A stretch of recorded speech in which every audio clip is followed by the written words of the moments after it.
Once mom gets discharged, I'm counting on you to take care of her. What? You're going to be the one taking care of her? It's obvious we're family. He threatened me with divorce papers when I refused to take care of my mother-in-law. Do you want to be a poor single mom? If you don't, then just do as you're told. I can't take it anymore. I'm so done with this life. Just watch it. I'll make you regret this for sure. My name is Catherine. I'm 43. I live with my husband, Bob, and our high school-aged daughter, Emma. We get by on Bob's salary and the part-time work I do to support our family. We're not rich by any means, but we have a reasonably good life. Then one day, the worst thing happened. Catherine, it looks like mom has collapsed and has been taken to the hospital. Ah, your mom. My mother-in-law lies alone at home, but she's spry for her age. Apparently, she hurt her back in an accident while she was out shopping and now has to stay in the hospital for a while. Anyway, it's good that her life's not in danger. I'll go check on her at the hospital tomorrow. All right, take care. Aren't you coming? Huh? Why would I? Right, okay, I'll go alone. Please send my regards to your mom. Why? I don't visit my mother-in-law in the hospital. That's because I've cut ties with her. I've been married to Bob for 20 years. Since the beginning, my mother-in-law has detested me and has gone out of her way to make life difficult. You're really inefficient, aren't you, Catherine? You're not suitable for my son. I wish he had a better wife. I never imagined you'd be this useless, enduring the continuous verbal abuse from my mother-in-law that wore down my spirit. Whatever I did, it was always, father-in-law is useless, not good enough. Poor Bob. And so on. I was met with complaints every time we met. But I held on as long as I could because she was Bob's mother, whom I love. However, even after my daughter Emma was born, the mother-in-law's harsh words did not stop. On the contrary, she started finding fault with Emma as well. Just great, the long-awaited grandchild is a girl. She can't carry on the family name. She's of no use. If it's a girl, she should just at least be pretty. Who on earth does she take after? Amidst the difficult days, the worst situation that finally decided the end of our relationship occurred one day when my mother-in-law was unusually relaxed at our house. My daughter ran up to her with a picture book. "Granny, can you read this?" The moment Emma handed over the book, mother-in-law knocked it down and hurled at Emma, "Don't touch me with your dirty hands. I don't need an unattractive grandchild like you." Emma was startled by her grandmother's loud voice and began to cry. "Granny's scary." I must have been very sad. She was sobbing, and it hurt me to see her like that. Even yelling at my young daughter, I had reached my limit. "Hey, mother-in-law, what do you think you're doing?" I rushed over, but my mother-in-law showed no signs of remorse. Rather, she snapped, "It's your daughter's fault." "You've got to be kidding. I saw what you did. You knocked Emma's book out of her hand, didn't you? Trying to touch me with her dirty hands." "Dirty hands? Can you say that? If you're going to do this to my daughter, don't come to our house anymore. They'll get cheeky with me. I don't care about you all. Why did you come to see Bob? This is also the house of me and Emma. Stop making silly excuses." In this way, my mother-in-law got into a big argument. Bob just stood there flustered, saying, "Hey, both of you, please stop," and didn't even warn his mother. She eventually went home grumbling all the while, but this proved to be the final straw. "I can't deal with your mother anymore. I'm fed up with you not defending me and Emma. Let's get divorced." When I said that, Bob started flustering again. "Hey, wait a minute. Even I find my mom tough to deal with. I just couldn't say anything because it was all so sudden. Today, I'm on your side, Catherine and Emma. People can say anything they want, but unless you act on it, it means nothing. Anyway, I can't take it anymore." Then my husband made a proposal. Okay, if you insist, Catherine, I don't mind if you cut ties with my mom. But please, I beg you, don't divorce me." I was torn. Would there be any benefit staying with such an unreliable husband in the future? Even if we cut ties, could I really avoid any interaction with my husband's mother forever? In the end, the reason I didn't go through with the divorce was because of our daughter. Our daughter adores her father, and he's a good and caring dad when he's with her. For our young daughter's sake, taking away her father right now wouldn't be right. So I decided to put the divorce on hold on the condition that I'd sever ties with my mother-in-law. But if anything else happens, I won't be lenient. I get it. I'll talk to my mom too. And with that, we reached an agreement, and I severed ties with my mother-in-law. I'll never let my daughter meet her grandmother again. That was a condition of our reconciliation. After 10 years, I can't forget what my mother-in-law did. As for visiting her, that's out of the question. Frankly, what happens to my mother-in-law isn't my business. A few days later, my husband came to me with a serious look on his face. Catherine, I need to talk. What is it? My husband looked awkward in response to my question. It's about my mom. Apparently, she'll need care after she's discharged. So what? It'll cost a lot if she goes to a facility, right? So I was thinking we should take care of her at home. Oh, that's impressive. Good luck. No, not me. You. What? What is he talking about? What? You're not seriously. You know that my mother's in a bad way, right, Catherine? He fell silent. The fact that he even suggests this was beyond my comprehension, to avoid any unwarranted expectations. I laid it out for him clearly. Look, I have a job too, and there's no way I can take on the responsibility of caring for your mother. But you're just working part-time, right? Surely you can find some time to take care of my mother. If that's what you think, then I'll just talk to my boss about switching to full-time. How about that? There was no point in dragging out the conversation. My feelings weren't going to change, and his timid demeanor was only annoying me. Although he looked like he wanted to say something, I naturally ignored him. The next day, it seemed he had spoken to his mother in the hospital as she called me. Excuse me, Catherine, what on earth are you thinking, refusing to care for your own mother-in-law? Yes, I refuse. Is there a problem? Her bizarre shriek came through the phone when faced with my calm response. For me, in my time, of course, I've cut you off. Remember, you're not even my mother-in-law to me anymore. I have no desire to help you with your care. What did you just say? How dare you? You and that errant child absolutely will not tolerate this refusal. To be honest, I considered just hanging up on her. It was a hassle. But if I didn't firmly reject her now, she'd probably just keep calling. I was prepared to settle this today, so I faced off with my mother-in-law. Do you remember why I cut you off in the first place, mother-in-law? What do you mean? Are you implying I've done something wrong? Have you already forgotten? Because of your insidious bullying and your appalling attitude towards my daughter. My husband also agreed to this decision. Goodbye. Wait, hold on. With no further discussion, I ended the call and promptly blocked her number. A few days later, Bob tried to bring up the topic again. Hey, about my mom. Again, I couldn't hide my irritation as I responded. Just so we're clear, I have absolutely no sympathy for my mother-in-law. No matter what happens to her, I've told you again and again that I won't provide care, right? Unexpectedly, her normally compliant husband shot back without hesitation. No, you're going to take care of my mom. Count on it. What? What does he mean? I've repeatedly stated that I don't want to have anything to do with my estranged mother-in-law. Is he like a chicken forgetting everything after taking 3 steps? Count on it is not the response I want. I said I will provide care, remember? I fired back defiantly, but my husband is different today. No matter how much I argue, he persistently pushes back. The heated argument I had with my mother-in-law on the phone days ago came to mind. Probably my mother-in-law had given him a piece of her mind afterward. Anyway, you're going to take care of my mom. It's obvious, isn't it? Former family, right? Remember, it was your idea to cut ties with your mother. That was then. My mom is now weak, and it's a different situation. She's not as energetic as she was after hospitalization. Yet you're still talking like a child. Childish? Me? The reason we're in this situation is because of that damn mother-in-law's childish harassment. And according to the conversation on the phone, your mother seemed pretty lively, didn't she? And even my husband repeatedly demands. I take care of his mother. I'm not going to back down. No matter what you say, I can't do what I can't do. And if it's that important to you, you can do it yourself.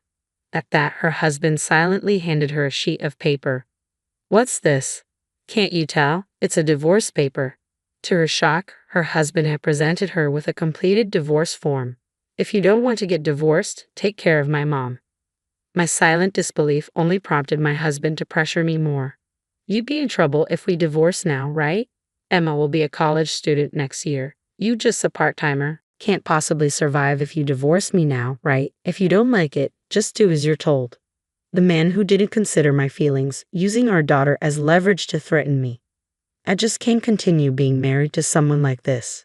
It's impossible. The moment I was convinced of this, I felt my feelings for my husband quickly disappear. I'm going to end this. That's what I thought. Hey, are you even listening? You were all fired up just a moment ago. Now, a divorce is a reality. Are you scared? My husband looked down at me, laughing. My daughter came into the room, probably hearing us argue. Hey, I heard raised voices. What's going on? Then my husband started a tirade on Emma too. Oh, you're just in time. You'll be helping with your grandmother's care too. What? Why me? It's obvious, isn't it? She's your beloved grandma. You could at least help with the caregiving. I couldn't believe that they would impose my mother-in-law's care on my daughter without a second thought. I was so pissed off that I signed the divorce papers as fast as I could. What are you doing, Catherine? Isn't it obvious? I'm signing the divorce papers. I'll go submit them once I'm done. Perhaps he hadn't expected me to agree to the divorce so easily. Bob started to panic. Oh, hey, enough already. Did you even listen to me? You're going to be the one who's going to have a hard time if we get divorced. I don't care. Compared to staying involved with you, any hardship seems bearable. With divorce papers in hand, I began to prepare to leave. Then, perhaps numb to the situation, my husband took the final step. Are you sure about this? If we divorce, you'll have to give up Emma. I'm warning you, I'll get custody. You'll never see our daughter again. A husband who had no doubt in his mind that he's superior to his wife. Truly, how stupid can you be? Even if we get divorced, I will not give up my daughter. I will do whatever it takes to provide for my daughter at all costs. I will get custody of Emma. Shut up. Considering our financial situation, it's natural that I get her. You won't see our daughter again. Tough luck. At that moment, Emma, who had been quietly listening, chimed in. What are you talking about? I'm going with Mom. Ha! At Emma's words, Bob stood there dumbstruck. What are you saying? If you follow your mother, Catherine, you'll only face hardship. I don't care. It's better than being with you, Dad. I would never want to take care of Grandma. That's right. My daughter had not forgotten what my mother-in-law had done to her in the past. I really hate Grandma for bullying Mom. I'm also disgusted with you, Dad, for not helping my mom. I don't care about the money. I'm going to live with Mom. At my daughter's words, a surge of indescribable emotion welled up within me. I had hoped she would choose to come with me, but I never imagined that she thought it through so much. My husband, looking quite pathetic, started trying to persuade us to stay. Wait just a second. Wait, if you're gone, who's gonna take care of the house? Why don't you do it yourself, Dad? My daughter responded with a smirk. You can take care of Grandma and do all the housework all by yourself. That's impossible. I have a job, you know. So what? Mom has been working and doing house chores, and you want her to take care of Grandma on top of that, expecting others to do what you won't do yourself. That's ridiculous. My daughter gave my husband a thorough tongue lashing, leaving him completely stunned. Eventually, he resorted to his usual tactic of crying to win us over. Oh, why are you guys blaming me so much? I just asked for a little help with the caregiving. There was a time when we might have let it slide, but neither my daughter nor I have that kind of patience anymore. Looking at my crying husband, all we could do was shake our heads in disbelief. Let's go, Mom. Let's hurry up and pack our things. Right. My daughter and I each packed our belongings, took the divorce papers, and left the house. My husband kept crying, trying to stop us until the last moment, but of course, we ignored him completely. We submitted the divorce papers at the city hall, and our divorce was finalized. My daughter and I decided to live at my parents' house for a while.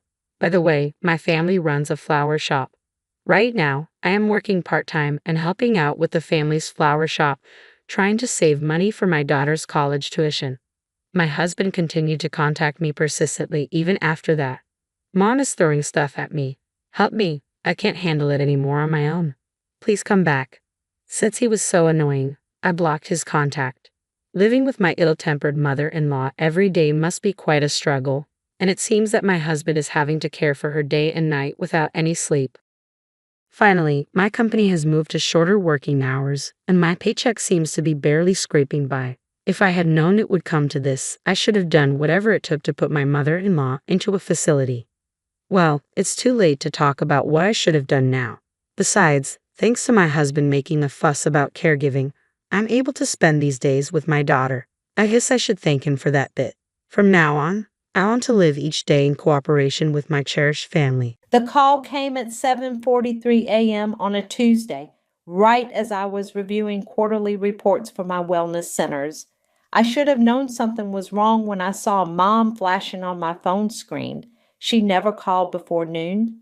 Paisley, honey, we need to talk. My name is Paisley Simpson, and I've learned that when my mother uses that particular tone, the one that sounds like she's delivering a terminal diagnosis, someone's about to get screwed. Usually me. What's wrong now? I set down my coffee and braced myself. It's about Lindsay. She's had another episode. Of course she had. My 31-year-old sister collected episodes like other people collected stamps. This would be, what, number 4? 5? I'd honestly lost count. She needs help, Paisley. Real help this time. Mom, we've been through this. No, listen. We found this amazing place. It's holistic, therapeutic, everything she needs. The Serenity Springs Wellness Center. Have you heard of it? My blood turned to ice. Serenity Springs wasn't just any wellness center. It was my wellness center, my flagship location, the crown jewel of the empire I'd built from nothing while my family was too busy cleaning up Lindsay's messes to notice. I think I've heard of it, I managed. The intake fee is substantial, but we figured it out. We're going to use your house fund. The words hit me like a physical blow. My house fund. The $47,000 I've been saving for 3 years, living in a studio apartment, eating ramen, driving a car held together with duct tape and prayers. The money I trusted them to hold in their joint account because my credit union had lower interest rates.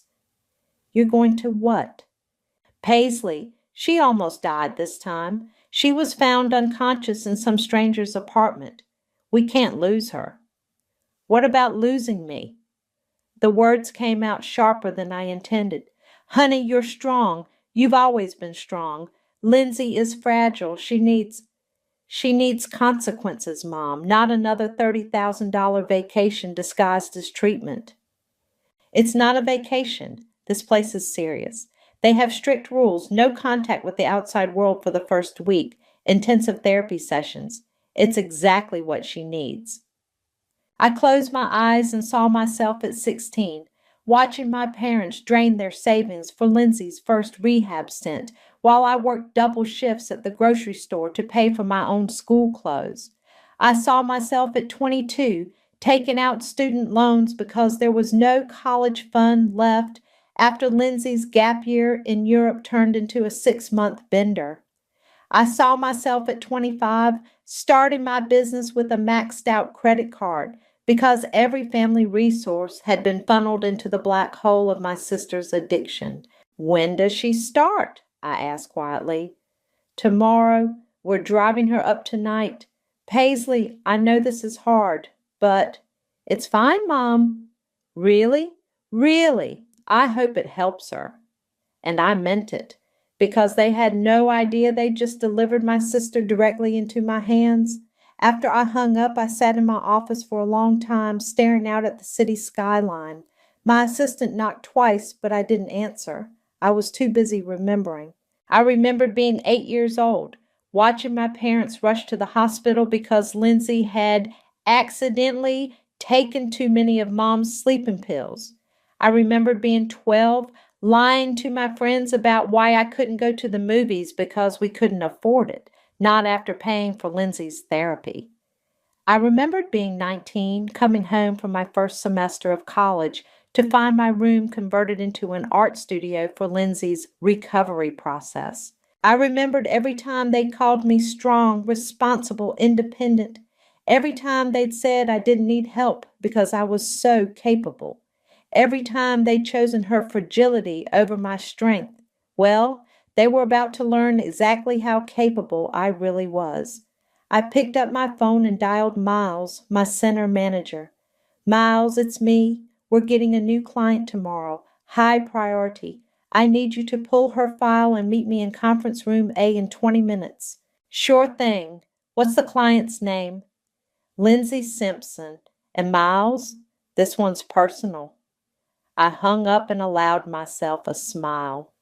After 29 years of being the responsible one, the strong one, the one who didn't need anything, I was finally going to get what I needed: justice. I watched through the one-way glass as my parents' Volvo pulled into the circular drive.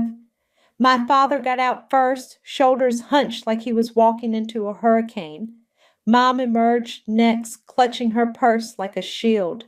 Then came Lindsay. Even from 3 stories up, she looked exactly like what she was, a 31-year-old woman who'd never faced a real consequence in her life.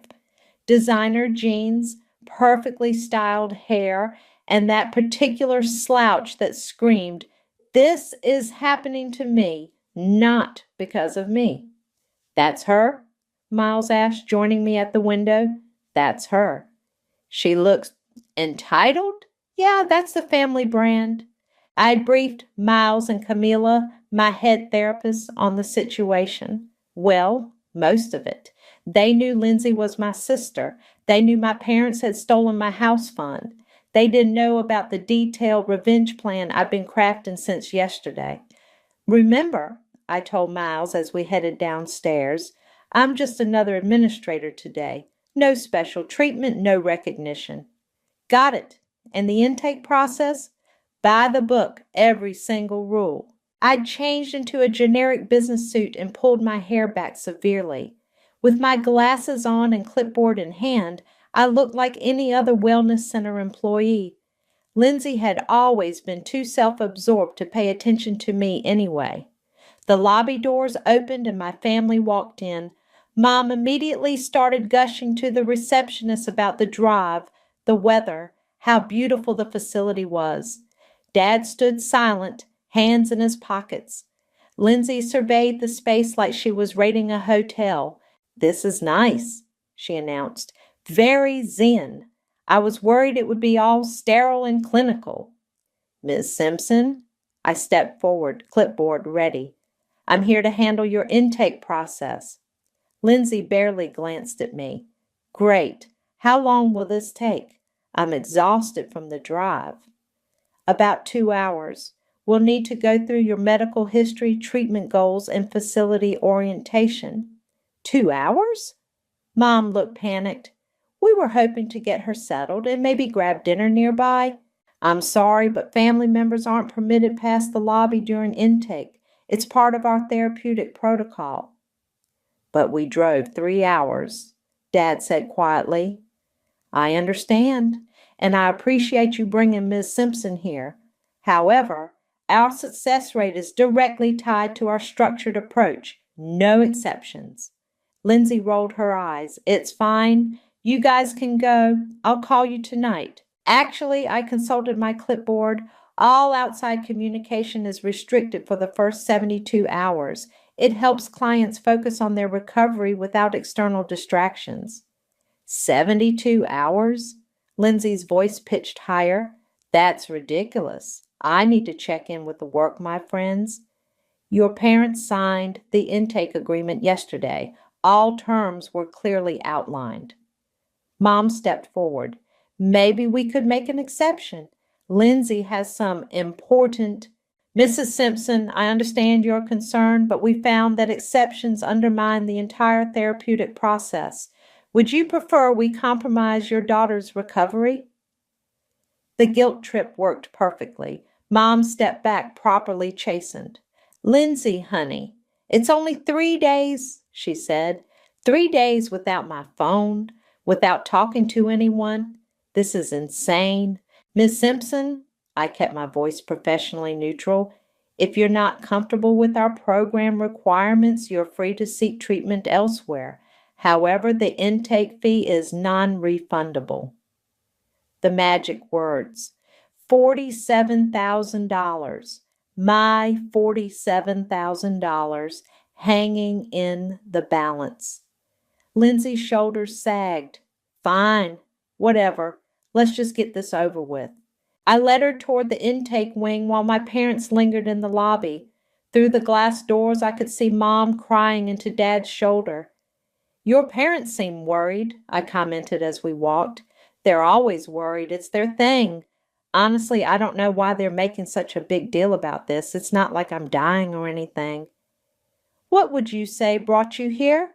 Bad luck, mostly. Wrong place, wrong time, wrong people. You know how it is. I knew exactly how it was. 29 years of watching Lindsay blame everyone and everything except herself. We reached the intake room where Camila was waiting. She stood as we entered, extending her hand. Lindsay, I'm Camila, your primary therapist. Welcome to Serenity Springs. Thanks.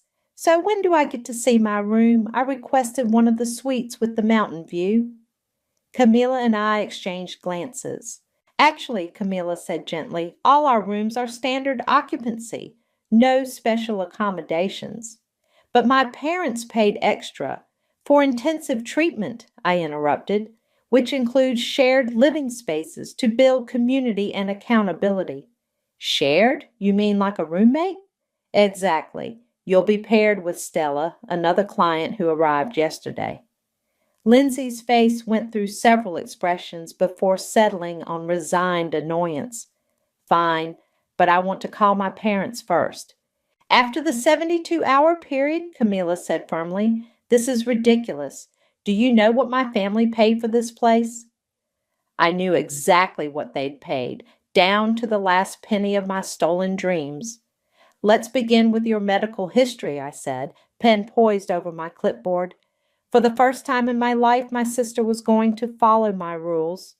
You're playing with fire, Camila said, closing the door to my office behind her. I looked up from Lindsay's file where I'd been highlighting particularly damaging incidents from her intake interview. I'm providing therapeutic intervention. You're orchestrating revenge. There's a difference. Is there? Because from where I'm sitting, accountability and consequences look pretty similar. Camila sat across from my desk, her expression serious. I've been doing this for 12 years, Paisley. I've seen what happens when therapy becomes personal vendetta. And I've been living with this family for 29 years. I've seen what happens when there are no consequences at all. Tell me about the group session you want to add to her schedule. I slid the modified treatment plan across the desk. Anonymous sharing circle. Clients discuss their impact on family members without identifying themselves. Very therapeutic. And you'll be participating anonymously? As a concerned family member affected by addiction. Completely legitimate. Camila scanned the document. Davis is leading her individual sessions? He's our best at breaking through denial. I thought Lindsay could benefit from his direct approach.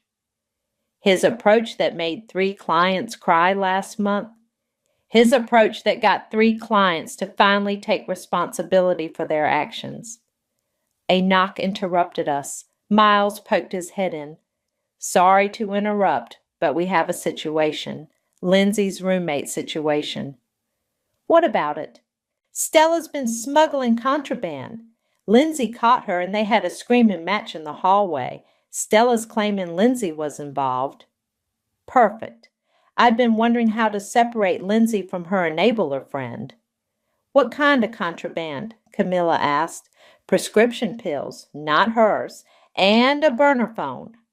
Where's Lindsay now? Dining hall. She's telling anyone who'll listen that she's being framed.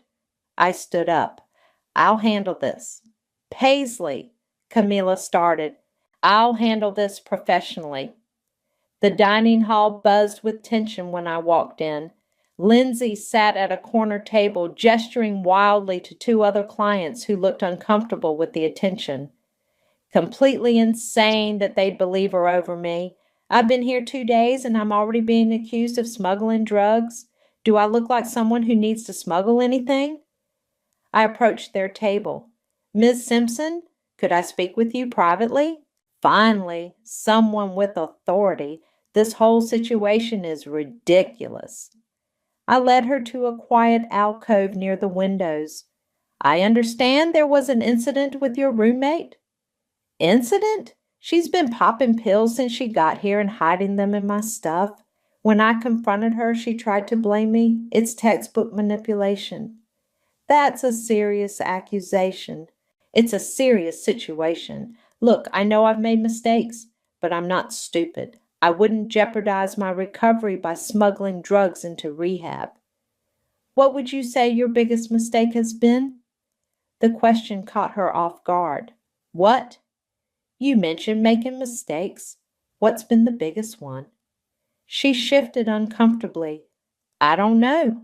Trusting the wrong people, I guess. Not the stealing? I never stole anything. The credit cards you maxed out in your parents' names? That was borrowing. I always intended to pay them back. The college fund you spent on your Europe trip? Her face flushed. How do you know about that? It's in your file. Your parents were very thorough about your history. That money was sitting there doing nothing. I was going to replace it. With what income? I had plans, business ideas. Like the art studio they funded? That was a legitimate business venture. That lasted 3 months. The market wasn't ready for my vision. I made notes on my clipboard. What about your sister? What about her? How would you say your choices have affected her? Lindsay's expression hardened. Paisley's fine. She's always been fine. She's the responsible one, remember? The one who doesn't need help. But she's been helping your family financially for years. By choice. Nobody asked her to. Nobody asked her to pay for your mistakes either.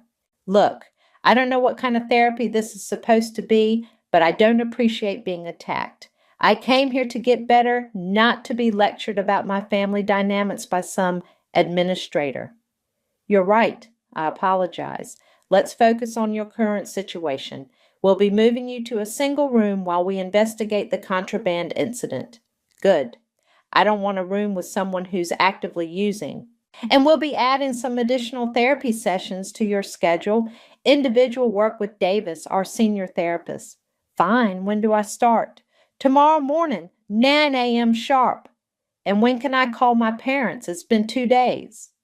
After your first session with Davis, we want to make sure you're in the right headspace for family contact. She nodded, looking slightly mollified. One more thing, I said as she turned to leave. The anonymous group session tonight, 7 p.m. in the meditation room. It's optional but highly recommended. What kind of group session? Family impact sharing. Clients discuss how their addiction has affected their loved ones. Very healing. Sounds depressing. Sounds necessary.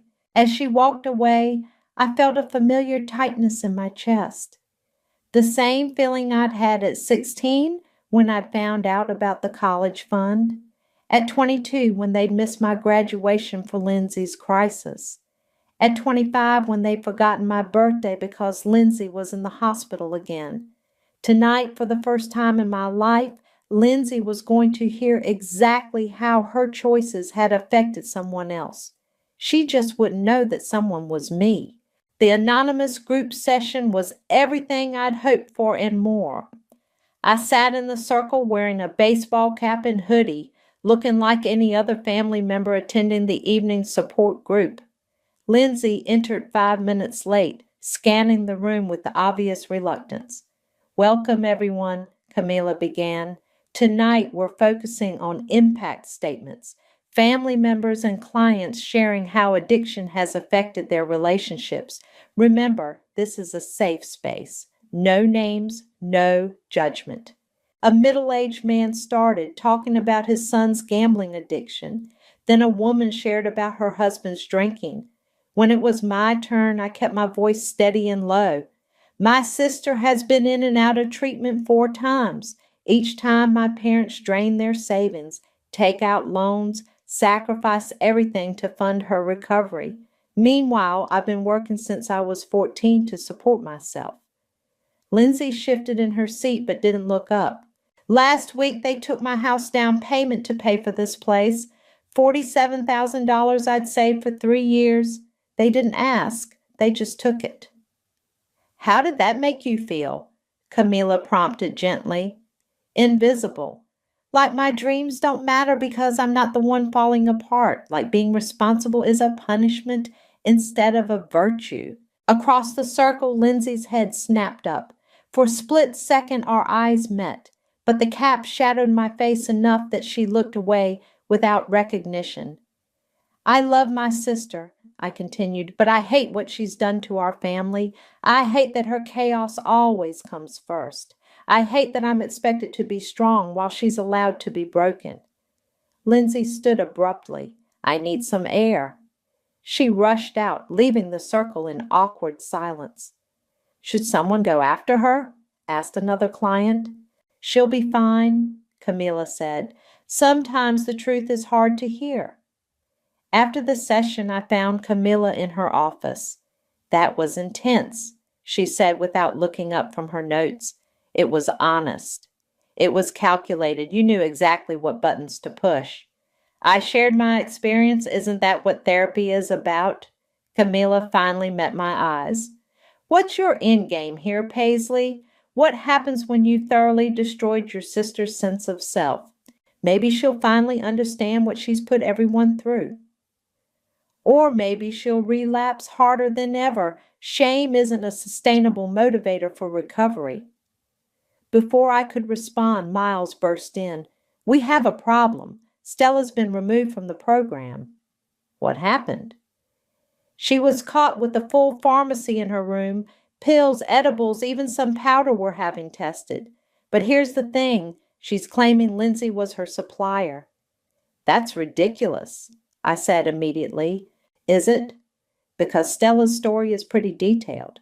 She says Lindsay had connections from her previous stays at other facilities.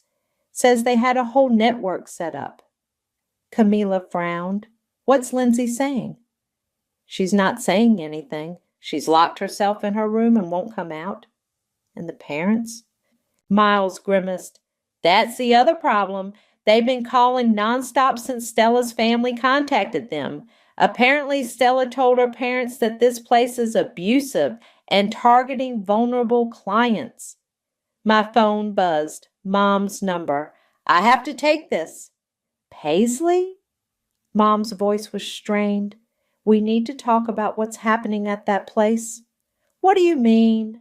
Lindsay's roommate called her parents claiming the staff is harassing clients, making false accusations. They're saying Lindsay is being singled out. Mom, I'm sure there's an explanation. We want her moved to a different facility. This isn't working. You can't move her. You signed a contract. We'll forfeit the money if we have to. This place sounds toxic. The irony wasn't lost on me. They were willing to throw away my house fund twice, once to put Lindsay here and again to remove her. Let me make some calls, I said. See what I can find out. Thank you, honey. I know this is hard for you too, losing your savings for this, but family comes first, right? After I hung up, Camilla was staring at me. Your parents want to pull her out. They're scared. Stella's family is spreading rumors, and you're going to convince them to keep her here. I'm going to find out what really happened with Stella. Miles cleared his throat. There's something else? I did some digging on Stella's background. She's been kicked out of 3 facilities in the past 2 years. Always the same pattern. Smuggling contraband, then claiming persecution when she gets caught. So Lindsay's innocent? Of the smuggling, yeah, but Paisley. Miles hesitated. Stella mentioned something else. She said Lindsay told her about a sister who thinks she's better than everyone and deserves whatever's coming to her. The words hit like a physical blow. She said that? According to Stella. And there's more? She said Lindsay bragged about manipulating your parents into using your college fund years ago. Said it was easier than expected because they always choose the broken bird over the strong one. Camilla leaned forward. Paisley, are you okay? I wasn't okay. I was furious. All these years I'd assumed Lindsay was just selfish and thoughtless. I'd never considered that her destruction of my life might be intentional. Schedule her session with Davis for tomorrow morning, I said quietly. What are you planning? Nothing, just therapy. Intensive, thorough, accountability-focused therapy. Paisley? She wants to play games? Fine, but she's going to play by my rules now. I was reviewing Davis's session notes when Miles knocked on my office door. You have a visitor. Says he's here about the investment proposal. I looked up confused. We're not expecting any investors today. That's what I told him, but he mentioned your name specifically. Says you know him. Theo something? My blood turned to ice. Theo, my ex-boyfriend from college, the one who'd walked away when my family drama became too much for him to handle. Send him up. 5 minutes later, Theo walked into my office looking exactly like he had 3 years ago, tall, confident, wearing that easy smile that used to make me forget all my problems. Hello, Paisley. What are you doing here? I'm working with Morrison Capital now. They're considering an investment in wellness centers. He gestured around my office. Imagine my surprise when I realized this was your place. How did you find out? I saw you yesterday in the lobby talking to that blonde woman and her parents. You looked different, professional, but definitely you. I closed the file I'd been reading. What do you want, Theo? To talk. Maybe catch up. It's been a long time. 3 years? Not that long. Long enough for you to build all this?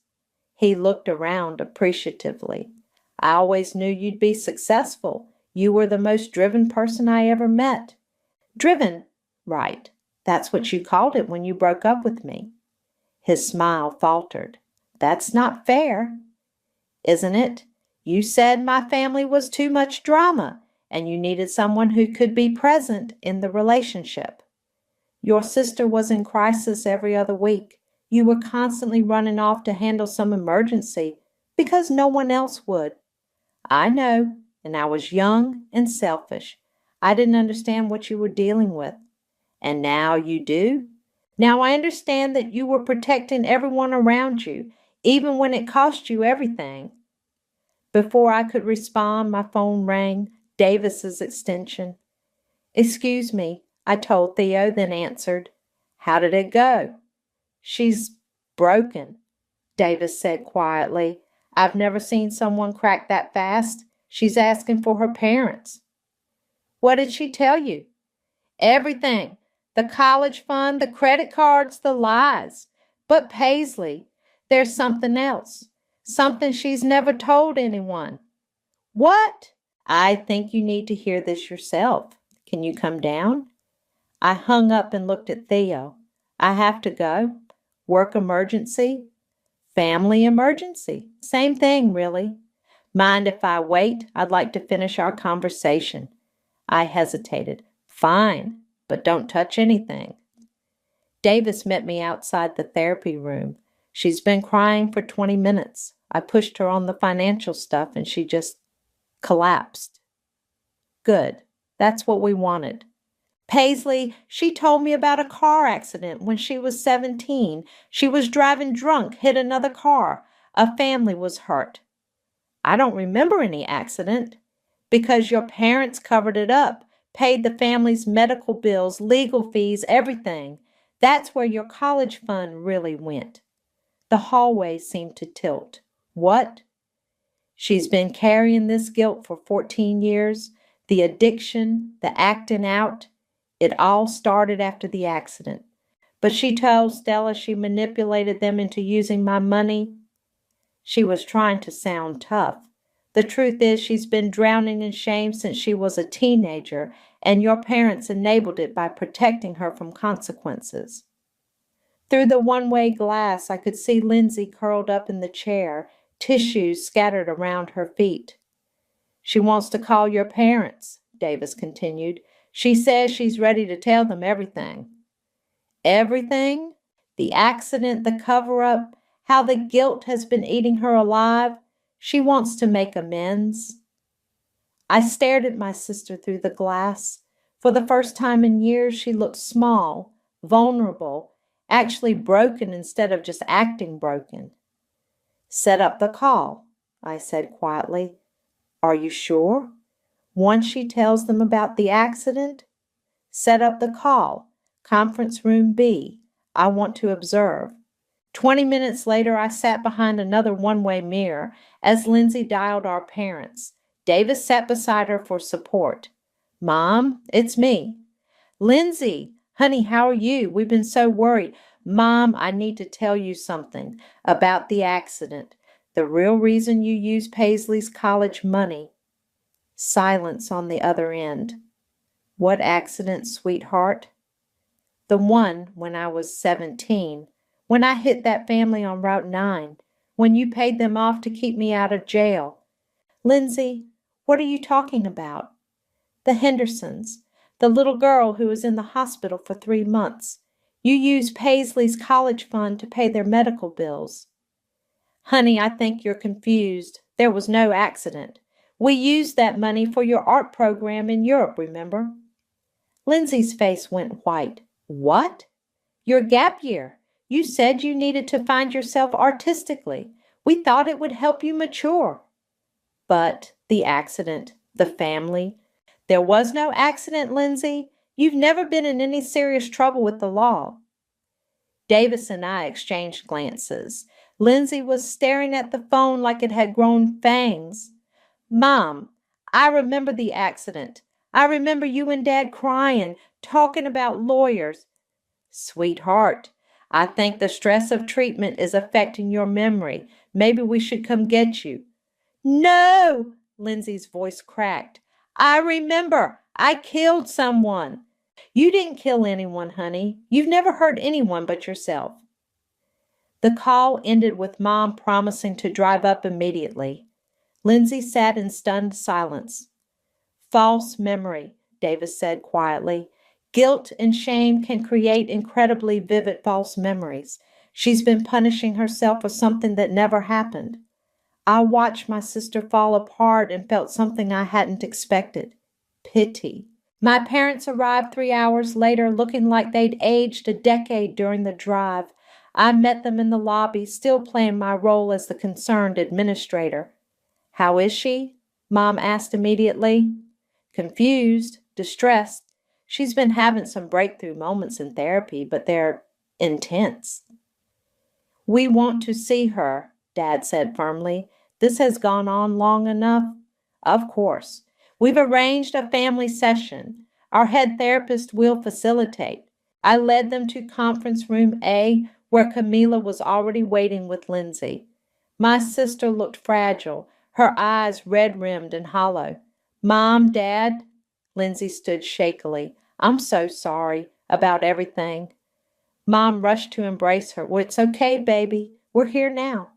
Please, everyone sit. Camila gestured to the circle of chairs. We have a lot to discuss. I took a seat slightly behind my parents, clipboard ready, still maintaining my administrator facade. Lindsay has made some significant breakthroughs, Camila began. She's ready to discuss how her addiction has affected your family. I stole from you, Lindsay said quietly. Over and over. I lied, I manipulated, I took advantage of your love. Honey, we know, Mom said. We've always known. But you never stopped me. We couldn't. You're our daughter. What about your other daughter? The words came out before I could stop them. Everyone turned to look at me. Camila's eyes widened in warning. I'm sorry, I said quickly. I shouldn't have spoken. It's just, in cases like this, siblings are often affected too. Paisley's strong, Dad said automatically. She's always been able to handle things. Has she? Camila asked gently. Lindsay, how do you think your choices have affected your sister? Lindsay was quiet for a long moment. I don't know. We don't really talk. Why not? Because she hates me, and she has every right to. I don't hate you, I said, then caught myself.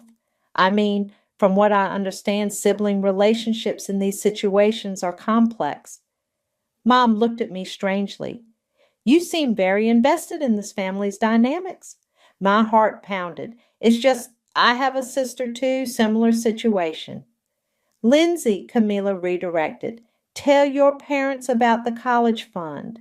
You used my money for her Europe trip, I said, the words tumbling out. $47,000 I'd saved since I was 14. You didn't ask. You just took it. The room went dead silent. What did you just say? Dad asked slowly. I stood up, my hands shaking. You took my house money, just like you took my college money, just like you've taken everything I've ever worked for to fund her disasters. Who are you? Mom whispered. I pulled off my glasses, let my hair down. I'm your other daughter, the one you forgot about. Lindsay's face went white. Paisley? Surprise. You own this place, Dad said, realization dawning. I own this place. I built this business from nothing while you were busy enabling her addiction, and when you stole my house fund to bring her here, you delivered her right into my hands. Oh, my God, Mom breathed. What have you done? I gave her exactly what she needed, accountability, consequences, the truth. You manipulated us, Lindsay said, her voice rising. You've been playing games with my recovery. I've been giving you real therapy, more real than anything you've ever experienced. This is sick, Mom stood up. Using your sister's addiction for revenge, using my money for her addiction was sick too, but that didn't stop you. We were trying to save her life. What about saving mine? What about the life I could have had if you'd invested even half as much in me as you did in her? Dad looked broken. Paisley, we didn't know. You didn't want to know. It was easier to let me be the strong one, the responsible one, the one who didn't need anything. I never asked for this, Lindsay said quietly. Yes, you did. Every time you called them crying, every time you played the victim, every time you let them choose you over me. I was sick. You were selfish. There's a difference. Camilla stood up. Everyone needs to take a breath. No, I said. We're done taking breaths. We're done pretending this is normal. You want to know what your precious daughter told her roommate? That I deserve whatever's coming to me. That manipulating you was easier than expected. Lindsay's face crumpled. I didn't mean... You meant every word, just like you meant to destroy my college fund, just like you meant to take my house money. The college fund was for Europe, Mom said weakly. The college fund was mine. The house money was mine. My dreams, my future, my life. You gave it all to her. We thought we were helping. You were helping. You were helping her avoid consequences while I paid for all of them. I walked to my briefcase and pulled out a thick folder. You want to see what your help bought? Here's 14 years of receipts. Rehab bills, legal fees, credit card debt, medical expenses. All paid for with money that should have gone to my education, my future, my life. I spread the papers across the table. $68,000 in rehab costs, $43,000 in legal fees, $37,000 in credit card debt you paid off, $22,000 in medical bills. Stop, Dad whispered. $170,000? That's what you spent on her addiction? Know what you spent on me? Nothing, not one dime. We didn't know you needed. I needed parents. I needed support. I needed someone to believe in me instead of just expecting me to be strong enough to handle everyone else's problems. Lindsay was crying now. I'm sorry. I'm so sorry. Sorry doesn't give me back 14 years of my life. What do you want from us? Mom asked. I looked around the room at my broken family. I want you to stay, all of you. I want you to do the work, real work. Family therapy, individual therapy, accountability sessions. I want you to face what you've done to each other and to me. And if we refuse, Dad asked, then you can leave, but you'll leave alone. because Lindsay's staying here until she's actually recovered, not just until you're tired of dealing with her problems." "You can't keep me here against my will," Lindsay said. "I can't, but I can make sure you understand exactly what leaving will cost you and them." I turned to my parents. "Your choice. Face the truth or lose both your daughters." They stayed. 2 weeks later, we sat in the same conference room for what Camila called our final family session, but I knew it was really my final performance. "Let's start with accountability," Camila said. "Each person will share how their actions have affected this family." Dad went first. "I was a coward. I let Bethany make all the hard decisions about the girls because I was afraid of conflict. I told myself I was keeping the peace, but really, I was just avoiding responsibility." Mom twisted her hands in her lap. "I enabled Lindsay because I was terrified of losing her. Every time she threatened to hurt herself or disappear, I gave in. I told myself I was protecting her, but I was really protecting myself from the guilt of letting her fail." "And Paisley?" Camilla prompted. "I failed Paisley completely." Mom's voice broke. "I took her strength for granted. I assumed she didn't need me because she never asked for help. I was wrong." Lindsay looked up from her tissue box. I knew exactly what I was doing. Every crisis, every emergency call, every time I played the victim, I knew they'd choose me over Paisley. I told myself I deserved it because I was sicker, but really I was just selfish. "And now?" Camila asked. "Now I know I destroyed my sister's life because I was too weak to face my own problems." All eyes turned to me. This was my moment, the climax I've been building toward for weeks. "I orchestrated all of this," I said quietly. "I manipulated the therapy process, violated professional ethics, and used my sister's addiction as a weapon for revenge." "Paisley?" Mom started. "No, let me finish. I told myself this was about justice, about accountability, but really I wanted to hurt you the way you'd hurt me. I wanted you to feel powerless and ignored and forgotten." "Did it work?" Dad asked quietly. I looked around the room at their broken faces. "Yes, and it feels exactly as empty as I thought it would." Camila leaned forward. "What do you want now, Paisley?" "I want to make you an offer, Lindsay." My sister looked up, wary. "Stay here and complete the program.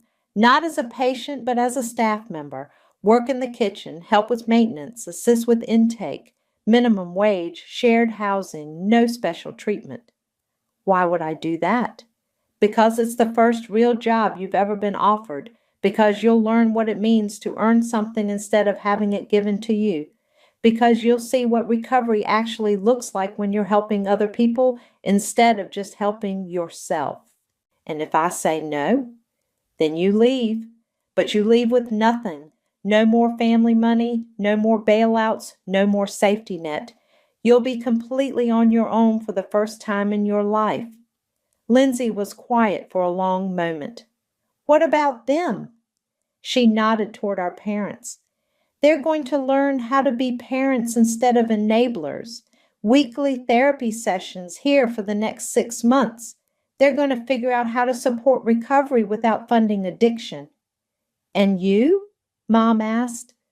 "I'm going to step back from the business, from this family, from trying to fix everyone else's problems." "What does that mean?" Dad asked. "It means I'm selling my share of the wellness centers. It means I'm moving across the country. It means I'm finally going to live my own life instead of cleaning up after yours." The room erupted. "You can't just leave," Mom said. "You can't abandon the business." Miles said from the doorway. I hadn't heard him come in. "You can't run away from this," Lindsay added. "Watch me." I stood up and walked to the window. I've spent 29 years being the responsible one, the strong one, the one who holds everything together. I'm done. "But we need you," Mom pleaded. No, you need to learn how to function without me. You need to learn how to support each other instead of expecting me to support all of you. This is revenge too, Camilla said quietly, just a different kind. Maybe, but it's also self-preservation. I turned back to face them. Lindsay, what's your answer? Stay and work or leave and figure it out on your own? She looked at our parents, then back at me. If I stay, do I get a chance to make things right with you? You get a chance to make things right with yourself. What happens between us after that is up to both of us. And if I mess up, then you're fired, just like any other employee. She nodded slowly. Okay, I'll stay. Good. I picked up my purse. Miles will handle the employment paperwork. Camila will coordinate the family therapy schedule. I'll be in touch about the business transition.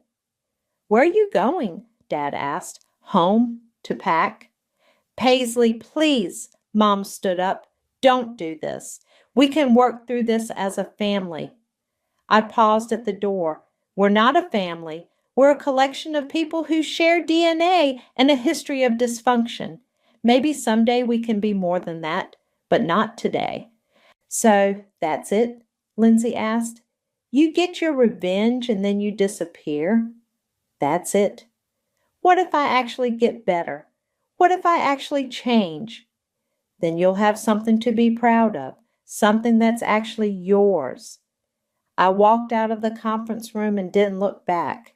For the first time in my life, I was choosing myself. It felt terrifying and liberating and absolutely right. The moving truck pulled away from my new apartment in Portland just as my phone rang. I almost didn't answer when I saw it was Miles. Before you hang up, he said quickly, you need to hear this. Miles, I told you. Lindsay's been working here for 8 months. 8 months, Paisley. No drama, no crisis calls, no special treatment. I set down the box I was carrying. Good for her. She's been promoted to intake coordinator. She's actually good at it. Clients trust her because she's been where they are. Why are you telling me this? Because she's outside your building right now. I walked to my window and looked down at the street. There she was, sitting on the steps of my apartment complex, looking nervous and small. How did she get my address? I may have mentioned Portland. She may have done some detective work. Miles, just talk to her. 5 minutes. I hung up and stared down at my sister. She looked different, thinner but in a healthy way. Her hair was pulled back in a simple ponytail, and she was wearing jeans and a plain sweater instead of her usual designer clothes. Against my better judgment, I went downstairs. Hi, she said when she saw me. Hi. Nice place, very Portland. What do you want, Lindsay? She held up an envelope. I wanted to give you this. I took it but didn't open it. What is it? My first 8 paychecks, minus rent and food. It's not much, but it's a start. I looked inside. $1,200 in cash. I can't take this. It's not charity. It's payment on a debt that's going to take me the rest of my life to pay off. Lindsay, I know you don't want to hear this, but I need to say it. I remember everything now. Not false memories, real ones. I remember being 7 and breaking your art project, then letting you get in trouble for it. I remember being 12 and telling Mom you were the one who stole money from her purse. I remember being 16 and convincing Dad that you were lying about needing money for college applications. I felt something cold settle in my stomach. Why are you telling me this? Because I want you to know that I know. I wasn't just selfish or sick or confused. I was cruel, deliberately cruel, and I'm sorry. Sorry doesn't fix anything. No, it doesn't. But maybe this will. She pulled out another envelope, thicker this time. What's that? A business proposal. I want to buy your share of the wellness centers. I stared at her. With what money? I don't have it yet, but I will. I'm going to work for it, save for it, earn it. It might take 10 years, but I'll get there. That's ridiculous. Is it? You built those centers from nothing. If you can do it, maybe I can too. You don't know anything about running a business. I'm learning. Camila's been teaching me about therapy protocols. Miles is showing me the financial side. I'm taking business classes online. I looked at the proposal. It was handwritten but thorough. Market analysis, payment plans, projected timelines. Why? Because those centers are your legacy and I destroyed your chance to enjoy them. Because you deserve to be bought out properly, not forced out by family drama. Because I want to prove that I can build something instead of just tearing things down. And if you fail, then I fail. But at least I'll fail trying to do something right for once. A couple walked past us, arguing loudly about rent money. Lindsay and I both turned to watch them. We used to be them, she said quietly. We were worse. Yeah, we were. I folded the proposal and put it in my pocket. I'll think about it. Really? Really. But Lindsay, if you're serious about this, you need to understand something. I won't be your safety net. I won't bail you out if you mess up. I won't even be your sister if you screw this up. I know. Do you? Because this is your last chance. Not with the business, not with mom and dad, but with me. If you relapse, if you steal, if you manipulate anyone ever again, I'm done. Forever. I understand. Good. I started to walk back toward my building, then stopped. Lindsay? Yeah? The money in the envelope. Keep it. Consider it your first business investment. Her face lit up. Paisley, don't thank me. Just don't screw it up. I climbed the steps to my apartment and didn't look back, but I could hear her crying on the sidewalk, and for the first time in 29 years, they sounded like tears of hope instead of manipulation. My phone buzzed with a text from Theo. Dinner tomorrow? I'm in town for work. I looked around my half-unpacked apartment at the life I was finally building for myself and typed back, yes. For once, I wasn't the strong one cleaning up everyone else's mess. I was just Paisley starting over, and that felt like enough. The acceptance letter felt like silk between my fingers. 4 years of pre-med, 3 years of working double shifts at the hospital cafeteria, countless nights studying until my eyes burned, and finally, Northwestern Medical School wanted me. My name is Lillian, and I'd been dreaming of this moment since I was 12 years old, watching my grandmother waste away because we couldn't afford better care. That letter was my ticket out, my chance to actually help people instead of just serving them lukewarm meatloaf. I practically floated to my laptop, fingers trembling as I logged into my savings account. The deposit deadline was in 2 days.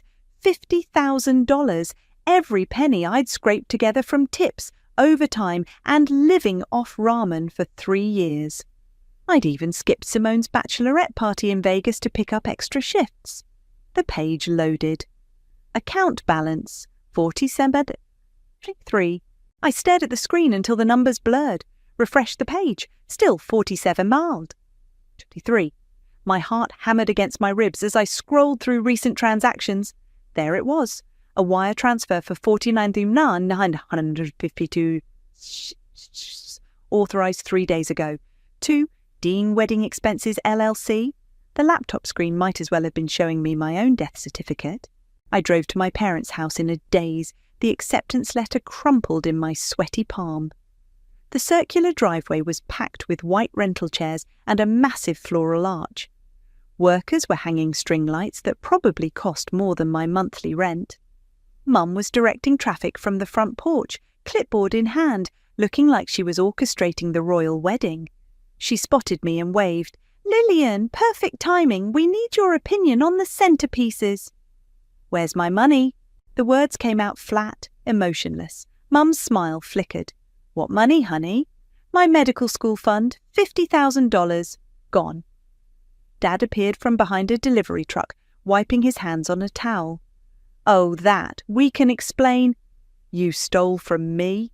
"We borrowed," Mum corrected. her voice taking on that sharp edge she used when the neighbours got too loud. "For Simone's wedding. This is a once-in-a-lifetime event, Lillian. Surely you understand." "I got into medical school." The words hung in the air like smoke. Mum blinked twice, then glanced at Dad. "That's wonderful, sweetheart, but the deposit is due in 2 days, $50,000. Dad cleared his throat. "Look, we know this isn't ideal, but Simone's wedding is this weekend. The vendors are already paid. We can't just—" "You can't just what? Give me back my own money?" "Don't be dramatic," Mum snapped. "We'll pay you back after the wedding. Leighton's family has connections. This marriage could open doors for all of us." I felt something crack inside my chest, like ice breaking on a frozen lake. "All of us? I wasn't even invited to the engagement party." "You were working," Dad said weakly, "because I was saving for medical school." A worker carrying white roses paused to stare. Mum noticed and lowered her voice. "Keep it down. The neighbours don't need to hear our family business." "Our family business? You mean the part where you stole my future to pay for Simone's party?" "It's not a party, it's a wedding," Mum hissed. "And we didn't steal anything. That money was just sitting there, earning interest for my education. And Simone needed it more. She's starting a new life. You can always reapply next year." The casual dismissal hit me like a physical blow. Always reapply. Like 4 years of perfect grades and volunteer work meant nothing. Like my dreams were just a hobby I could pick up later. My phone buzzed. A text from Simone. "OMG, Mum told me about the loan. You're literally the best sister ever. We'll pay you back after the honeymoon. Promise." I stared at the message until my vision went white around the edges.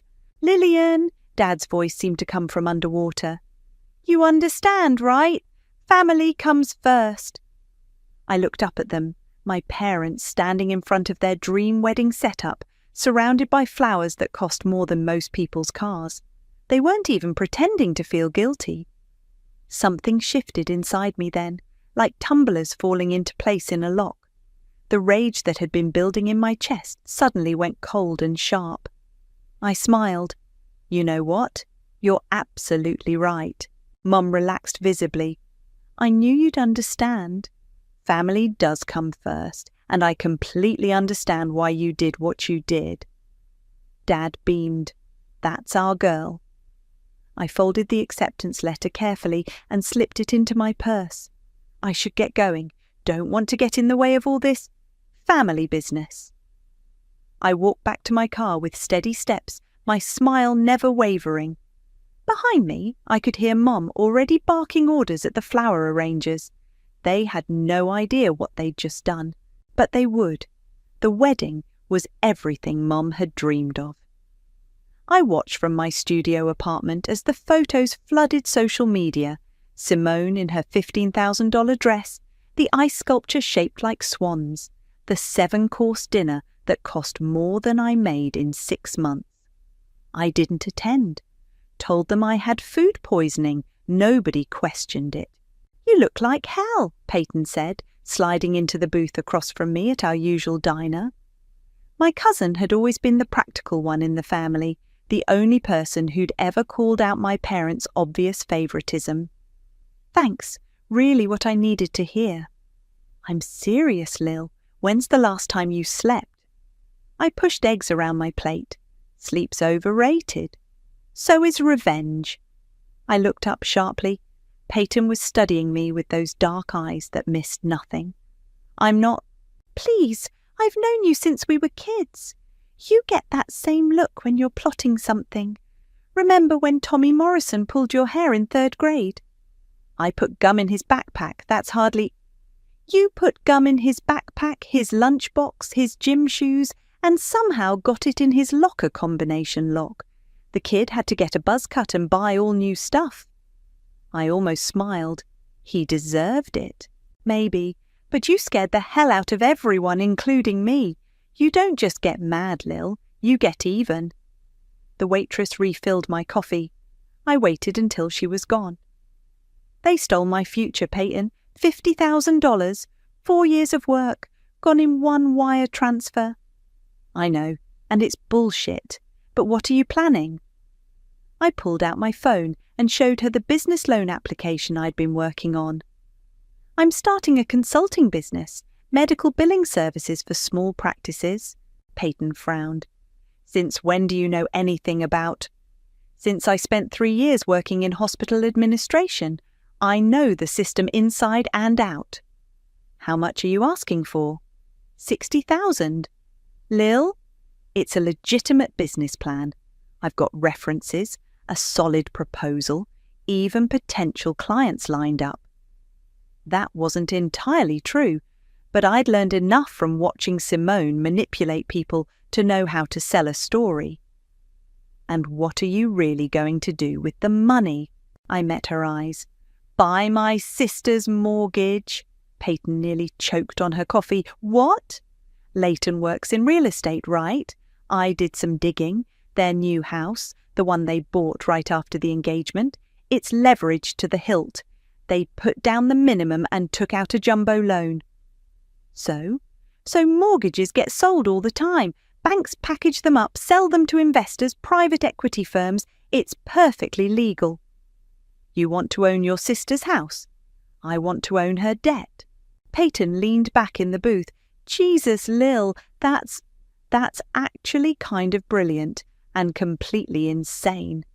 They took my money to pay for their dream wedding. Now they get to live in their dream house, making payments to me. What if they can't pay? I shrugged. Then I foreclose. On your own sister? My sister who texted me a smiley face emoji after stealing my medical school fund? Yeah, on her. Peyton was quiet for a long moment, stirring sugar into her coffee. This is going to change you. You know that, right? This kind of thing. It leaves marks. I'm already changed. The moment I saw that empty bank account, something broke inside me. I can't unbreak it. You could try talking to them again. I did talk to them. They told me to reapply next year, like my dreams are some hobby I can pick up when it's convenient for everyone else. My phone buzzed. Another Instagram post from Simone's honeymoon in Bali. Her and Leighton on a private beach, champagne glasses raised to the camera. The caption read, "Living our best life, so grateful for family who made this possible." I turned the phone so Peyton could see. Still think I should try talking to them? Peyton sighed. The bank's really going to give you 60 grand for a business you just made up. I've got good credit, steady employment history, and a detailed business plan. Plus, I'm not really making it up. I could actually run medical billing services. I know the software, I understand insurance claims. But you won't. Probably not. I pulled up another document on my phone, a real estate listing for Simone's house. 4 bedrooms, 3 baths, granite countertops, and a mortgage payment of $4,200 a month. Their loan officer is a guy named Emerson, works for Pacific Lending Group. I've got a meeting with him tomorrow. To buy their mortgage, to inquire about investment opportunities in residential debt. Perfectly normal business transaction. Peyton shook her head. You've really thought this through. I've had nothing but time to think. While they were planning the wedding of the century, I was working double shifts and researching financial instruments.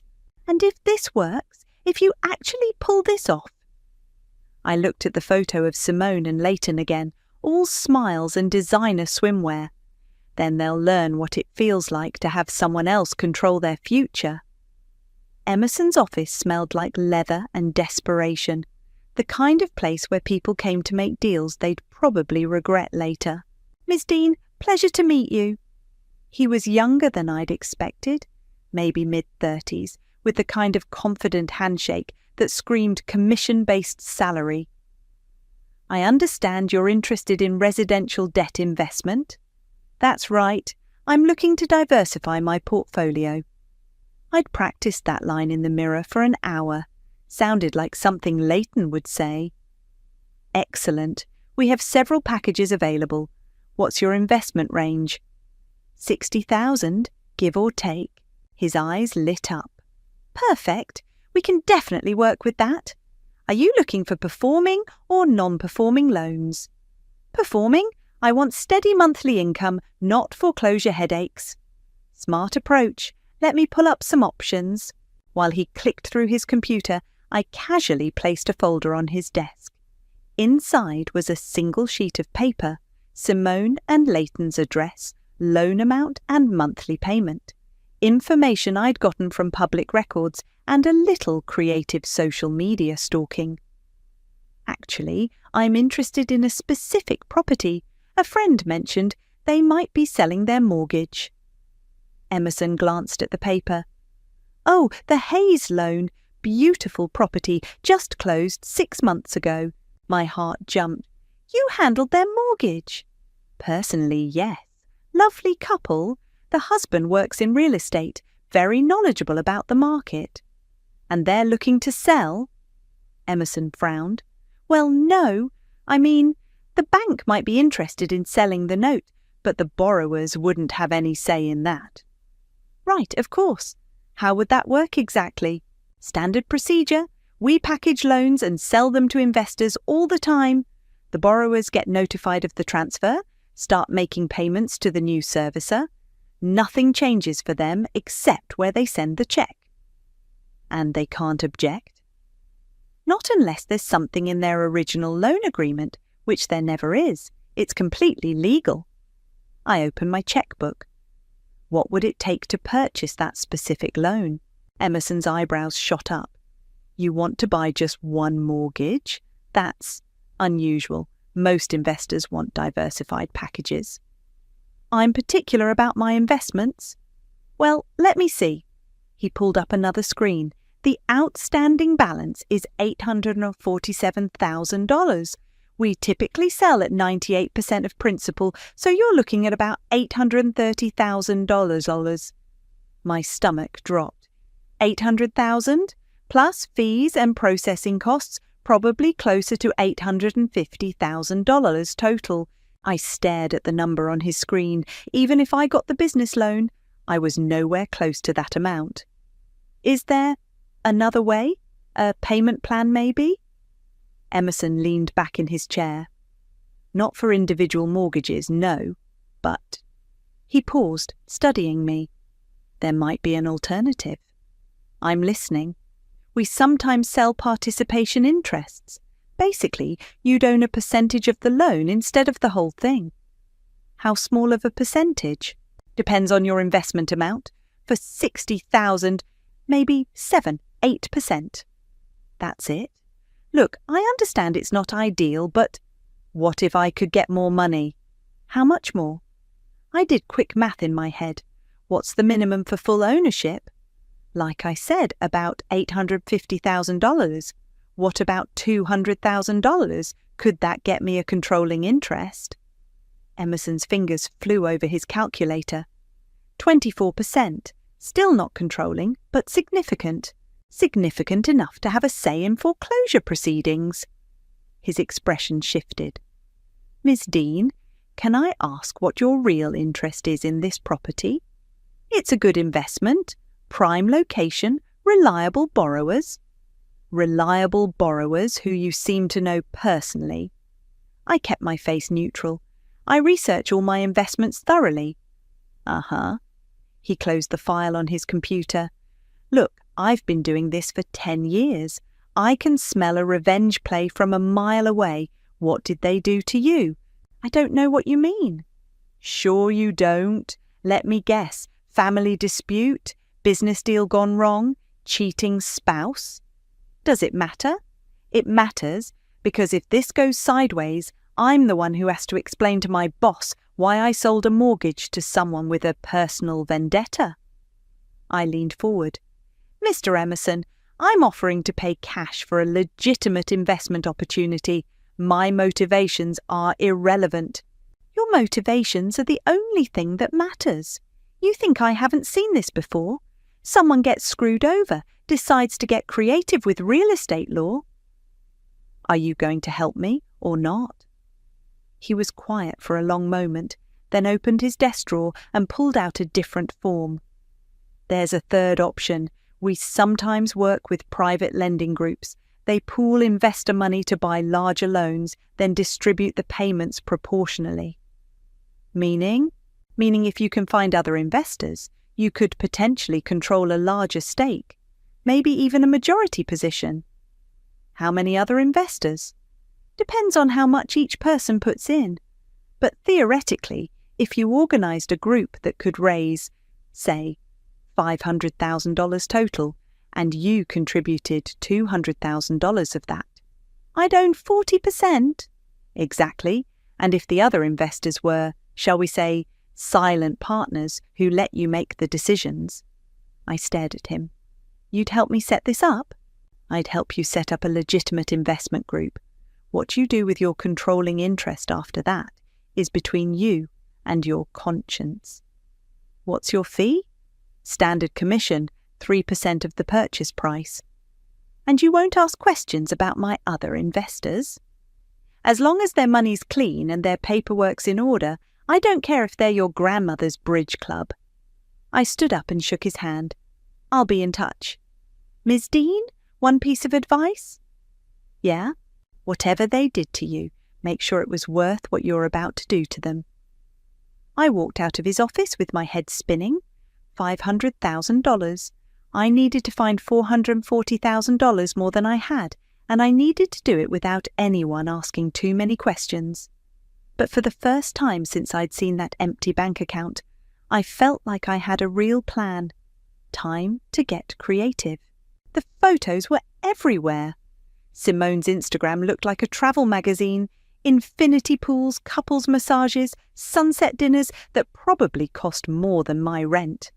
Every post had hundreds of likes and comments gushing about how perfect everything looked. Blessed beyond measure, read the caption under a photo of her and Leighton on a yacht. So grateful for family, suck living the dream. I was scrolling through the comments when my phone rang. Mom, Lillian, honey, I hope you're feeling better. We missed you at the wedding. I'm fine. Thanks for asking. Good. Listen, your father and I are having a little housewarming party for Simone and Leighton next weekend. Nothing fancy, just family and close friends. At their new house? Of course, you should see it, sweetheart. It's absolutely gorgeous. 4 bedrooms, granite everything, and the kitchen is like something out of a magazine. Sounds expensive. Well, Leighton's doing very well for himself, and Simone has such good taste. They really deserve this happiness. I bit my tongue so hard I tasted blood. Will you come? I know Simone would love to show you around. I'll try to make it. Wonderful. Oh, and bring something nice. The Hendersons will be there, and you know how they are. She hung up before I could respond. I stared at my phone, then opened my banking app. The business loan had been approved that morning. $60,000 sitting in my account like a loaded gun. I'd spent the week working on my investment group. Turned out it was easier than I'd thought. 3 of my co-workers were interested in real estate investing, and my old college roommate had some money from her divorce settlement. None of them asked too many questions when I explained the opportunity. It's a sure thing, I'd told them. Steady monthly income backed by real estate. What could go wrong? By Friday, I had commitments for $180,000. Combined with my $60,000, we were still short, but Emerson said he could work with $240,000 for a 28% stake. Not controlling, but significant enough to cause problems if payments were ever missed. The housewarming party was exactly what I'd expected. Mom had hired caterers and a bartender because heaven forbid anyone think the Dean family couldn't throw a proper party. The house was packed with people I barely recognised, all admiring the crown moulding and marble countertops. Lillian! Simone appeared at my elbow, glowing with that newlywed radiance that made me want to scream. You made it! What do you think of the house? It's beautiful, very ambitious. Right, Leighton found it. He has such an eye for investment properties. We got it for a steal. How much of a steal? Well, I probably shouldn't say, but the mortgage is only $4,200 a month. In this market, that's practically nothing. Only $4,200. Like that wasn't more than most people's entire salary. That's great, Simone. Really great. I know. And the best part is we're already building equity. Leighton says in 5 years we could probably sell for twice what we paid. Leighton materialized beside her, drink in hand, looking like he'd stepped out of a real estate brochure. Did someone mention real estate? My favourite topic. I was just telling Lillian about our investment strategy, Simone said. Smart buying in this market, he said, puffing out his chest. Location, location, location. This neighbourhood's going to explode in value over the next decade. What happens if property values go down? I asked. Leighton laughed. They won't. Not here. This area's bulletproof. But hypothetically, what if you couldn't make the payments? Why would you even ask that? Simone's smile faltered slightly. Just curious. I mean, $4,200 a month is a lot of money. Not for us, Leighton said quickly. My commission last quarter alone could cover 6 months of payments. That's assuming you keep getting commissions. Lillian, Mum appeared beside us, her hostess' smile strained. Could I speak with you for a moment? She pulled me aside into the kitchen where the caterers were arranging appetizers. What are you doing? Making conversation. You're being negative. This is Simone's night. I asked about their mortgage. That's hardly... You're making people uncomfortable. The Hendersons asked if everything was okay with you. Everything's fine, Mom. Is it? Because you've been acting strange ever since the wedding. I know you're disappointed about medical school, but... Disappointed? The word came out louder than I'd intended. One of the caterers glanced over. Keep your voice down. You think I'm disappointed, like I missed a job interview? You can reapply next year. It's not the end of the world. It was my money, Mum, my future, and you gave it away like it was pocket change. We borrowed it. For family, that's what families do. No, that's what my family does. Takes from me and gives to Simone. Mum's face hardened. That's enough. You're embarrassing yourself. I'm embarrassing myself? Yes, acting like a spoiled child because things didn't go your way. I looked through the kitchen doorway at the party. Simone was showing off her wedding photos to a group of women, all of them oohing and eyeing over her dress, her flowers, her perfect day. Leighton was holding court by the fireplace, probably talking about interest rates and market trends. You're right, Mum. Things didn't go my way. So you'll apologise to Simone? I'll do better than that. I walked back into the living room and found Simone by the window, still surrounded by admirers. Simone, I wanted to apologise for earlier. I think I came across as negative about the house. Her face brightened. Oh, don't worry about it. I know you're just looking out for us. Actually, I'm really impressed by what you and Leighton have accomplished. This house, the wedding, everything. You've really built something special here. Thank you. That means so much coming from you. I hope you get to enjoy it for a long time. We will. This is our forever home. I smiled and raised my wine glass. To forever homes! To forever homes! Everyone toasted. I took a sip and watched Simone beam with happiness, completely oblivious to the fact that in 3 days I'd owned 28% of her forever home. The paperwork was already signed. Emerson had called that afternoon to confirm the transfer would go through Monday morning. By Tuesday, Simone and Leighton would be making their mortgage payments to me. The first payment notice arrived on a Tuesday. I knew because I'd been tracking the mail delivery like a hawk, checking the postal service website obsessively. Simone called Mum that afternoon. There's some kind of mistake with our mortgage, I heard Mum telling Dad when I stopped by to pick up some old textbooks. The payment notice has a different company name on it. Probably just a clerical error, Dad said, not looking up from his newspaper. Banks sell mortgages all the time. But it says Dean Investment Group as the servicer. Isn't that strange? My heart hammered against my ribs, but I kept my voice casual. Dean's a pretty common name. I suppose. Still, Simone's worried. You know how she gets about paperwork. The second notice went out the following week. This one had my name in the contact information section, right there in black and white. For questions regarding your account, contact Lillian Dean, account manager. Simone's Instagram posts had stopped. No more sunset photos or champagne glasses. Her last post was 3 days old, a picture of their coffee table with the caption, "Adulting is hard. Mortgage life. Send help." I was grabbing lunch at the cafe near my office when Leighton walked in. He looked stressed, tie loosened, hair slightly messed up. Nothing like the polished real estate prince from the housewarming party. "Lillian, hey, what are the odds?" "Hi, Leighton. How's married life?" Great, just dealing with some boring paperwork stuff. You know how it is." "Actually, I don't. What kind of paperwork?" He slid into the booth across from me, clearly needing to vent to someone. "Our mortgage got sold to some investment group. Happens all the time in real estate, but the new servicer has the same last name as Simone.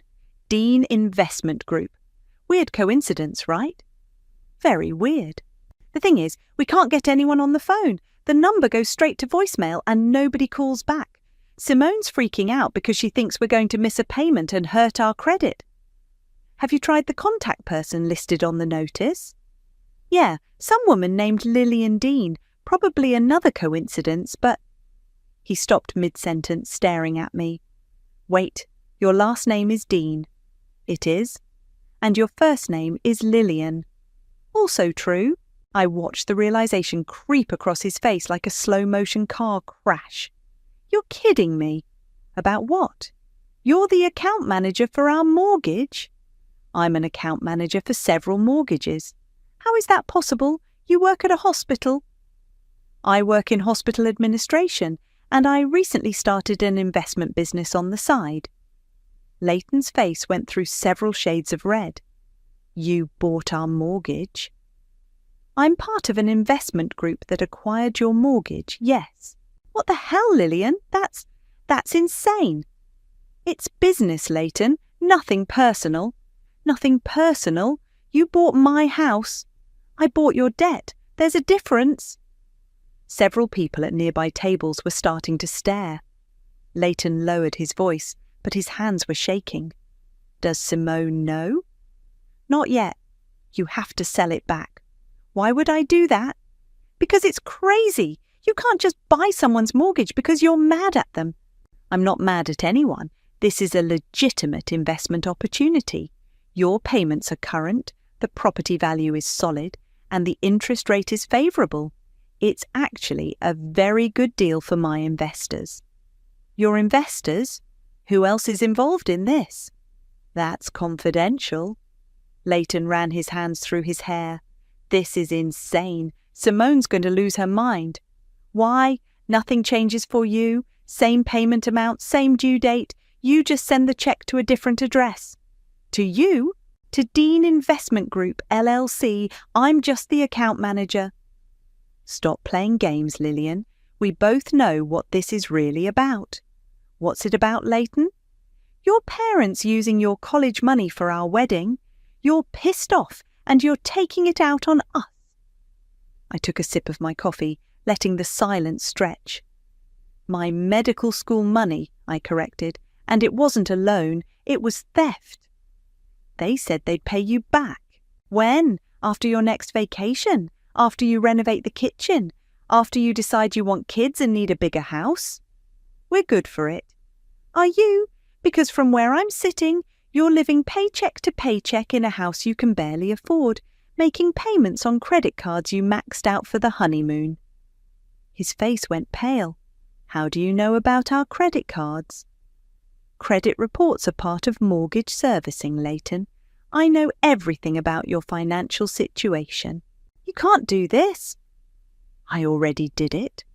He stood up abruptly, knocking over his water glass. "Simone's going to call you." "I'll be happy to discuss the account with her." "She's going to call your parents too." "That's her choice." "They're going to make you stop this." I smiled. "How? It's a legal business transaction. The paperwork's already filed." Leighton stormed out without another word. I finished my sandwich and drove back to work, checking my phone every few minutes. Simone called at 3:47 p.m. "Lillian, we need to talk." "About what?" "You know exactly what. Leighton told me everything." "Did he? What did he tell you?" "That you bought our mortgage to get back at us for the wedding money." "That's not accurate. I invested in your mortgage as part of a diversified real estate portfolio." "Cut the crap, Lillian. This is me you're talking to." "And this is me you're talking to, the person whose medical school fund you spent on flowers and champagne." The line went quiet for a long moment. "We were going to pay you back." "With what money? Your credit cards are maxed out, Leighton's commission is inconsistent, and your mortgage payment is half your monthly income." "How do you—" "Never mind. The point is, this is crazy. You can't just buy someone's house because you're mad at them." "I didn't buy your house, Simone. I bought your debt. Big difference." "What do you want?" "I want you to make your payments on time. That's all." "And if we can't, then we'll cross that bridge when we come to it." Another long silence. "Mum and Dad are going to hear about this." "I'm sure they will." "They're going to make you stop." "How?" "I don't know, but they will. This is family, Lillian. Family doesn't do this to family." "You're absolutely right, Simone. Family doesn't do this to family." I hung up and immediately started drafting the third notice, the one that would make it crystal clear that their next payment was due in full, on time, with no exceptions. The third notice was different. Instead of the standard corporate letterhead, I'd had it printed on official legal paper with "Final Notice" stamped in red across the top. Emerson had helped me word it properly, all the legal terminology that made it sound like foreclosure proceedings were imminent if the payment was even 1 day late. Peyton found me at the diner Thursday morning, sliding into the booth with a grim expression. "They called me." "Who called you?" "Your parents, your sister, even Leighton. They're all freaking out." "About what?" "Don't play dumb, Lil. They know what you did." I stirred my coffee slowly. "What did they say?" "Your mum wants me to talk sense into you. She thinks you've lost your mind." "And what do you think?" Peyton was quiet for a moment, studying my face. "I think you're scaring me." "Why?" "Because you look satisfied, like you're enjoying this." "Maybe I am. That's what scares me." My phone buzzed, a text from an unknown number. "This is Leighton. We need to meet, today." I showed Peyton the message. "Are you going to meet him?" "Probably." "Lil, listen to me. I've been doing some research on foreclosure law. If you push this too far, if you actually try to take their house, there could be legal consequences. For you." "What kind of consequences?"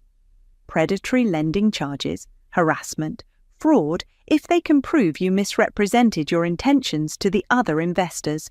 "I didn't misrepresent anything. This is a legitimate investment." "Is it? Because from the outside, it looks like you're using financial instruments to terrorize your own family." "They terrorized me first." "They took your money. That's theft, maybe. But what you're doing, this is psychological warfare." I met Leighton at a coffee shop downtown. He looked like he hadn't slept in days, dark circles under his eyes, wrinkled shirt, hands shaking slightly as he gripped his cup. "Thank you for coming." "What do you want, Leighton?" "I want to know what it's going to take to end this." "End what?"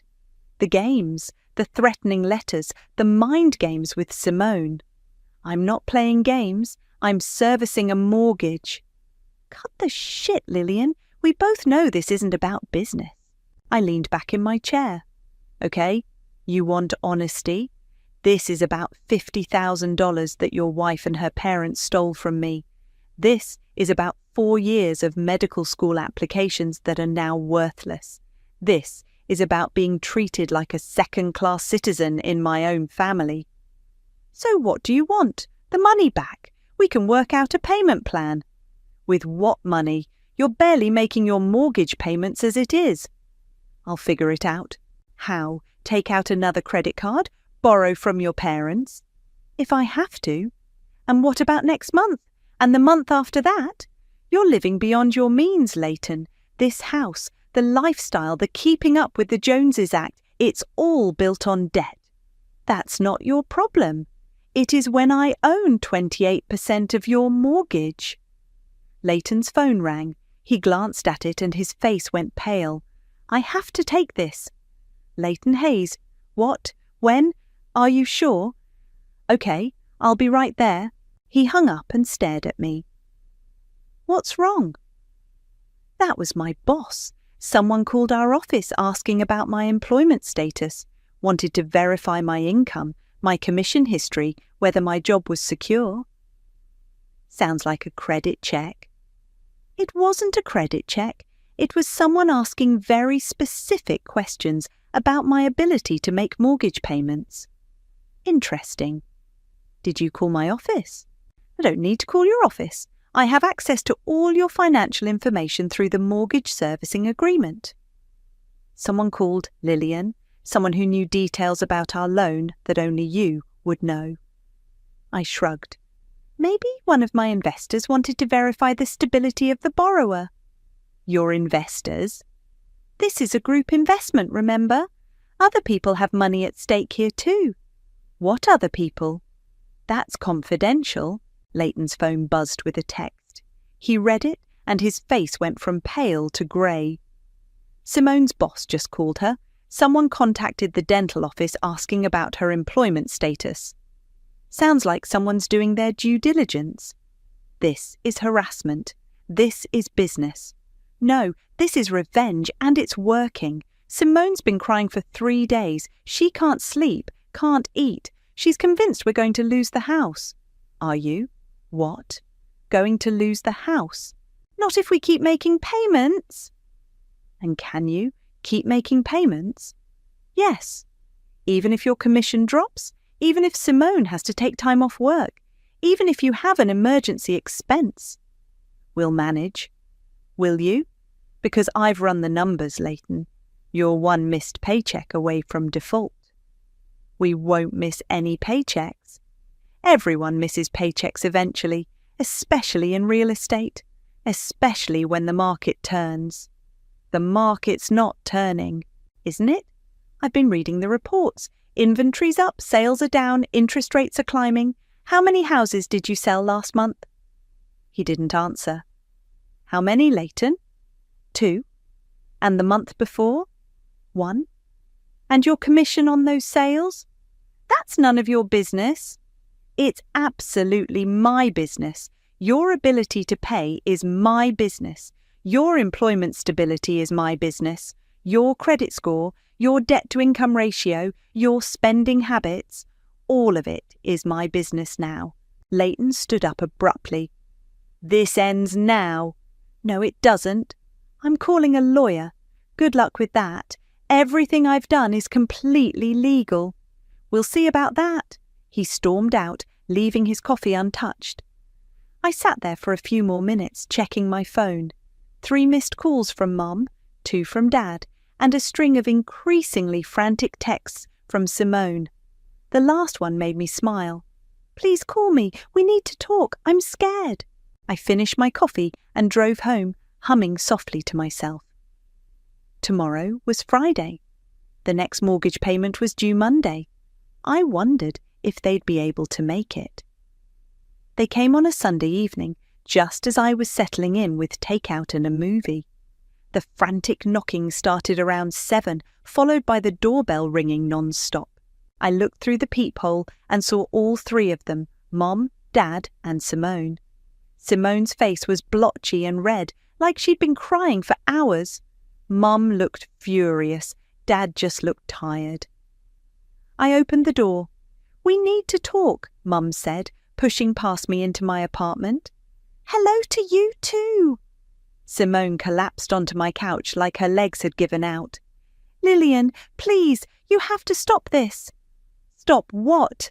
The foreclosure notice. She held up an official-looking document. This came yesterday. It says we have 30 days to bring the account current or they'll start proceedings to take the house. I glanced at the paper. Your payment was 3 days late. 3 days! We were trying to get a cashier's cheque because you wouldn't accept our regular payment. The terms clearly state that payments must be received by the 1st of the month. Today is the 4th. It's Sunday. The 1st was Thursday. Dad stepped forward, hands raised like he was approaching a wild animal. Lillian, sweetheart, let's all just calm down and talk about this reasonably. I'm perfectly calm. This has gone too far, Mum snapped. Whatever point you think you're making, you've made it. Now fix this. Fix what? Sell the mortgage back. Cancel this whole ridiculous scheme. It's not a scheme, Mom. It's an investment. Don't you dare stand there and pretend this is about money. Simone's voice cracked. You're trying to take my house because you're mad about the wedding. I'm not trying to take anything. I'm simply enforcing the terms of a legal contract. A contract you manipulated into existence. I bought a mortgage that was for sale. Nothing illegal about that. You bought my mortgage. I bought a mortgage. The fact that it happens to be yours is irrelevant. Simone started crying again, ugly sobs that shook her whole body. I can't lose this house, Lillian. It's everything Leighton and I worked for. You worked for it? With whose money? We'll pay you back. When? You're already 3 days late on a payment you've known about for months. We had the money, Dad said quietly, but the bank wouldn't accept a personal cheque for that amount. We needed a cashier's cheque, and the banks were closed over the weekend. You could have gotten a cashier's cheque on Friday. We were trying to work out a payment plan with you first. There is no payment plan. The terms are simple. $4,200 by the 1st of every month. Mum grabbed my arm. Lillian, listen to me. This family has problems, okay? We made mistakes, but destroying Simone's life isn't going to fix anything. I'm not destroying anything. I'm collecting on a debt. You're being cruel. I'm being businesslike.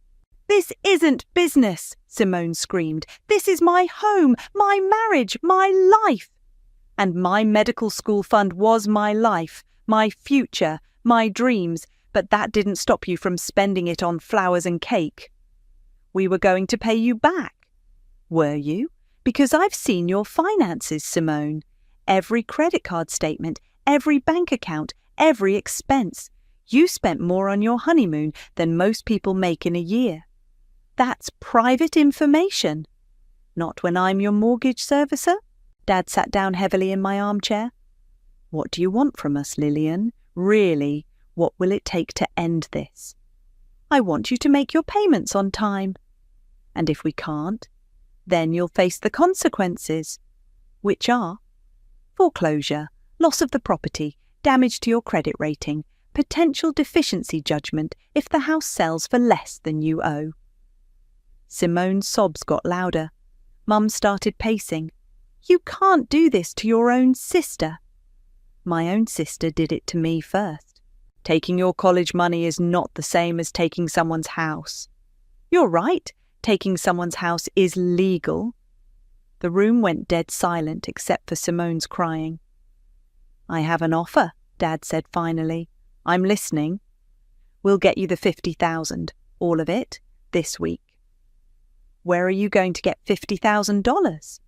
We'll figure it out. Take out a loan, sell some things, whatever it takes. And the interest, the opportunity cost, the year of my life I lost. How much?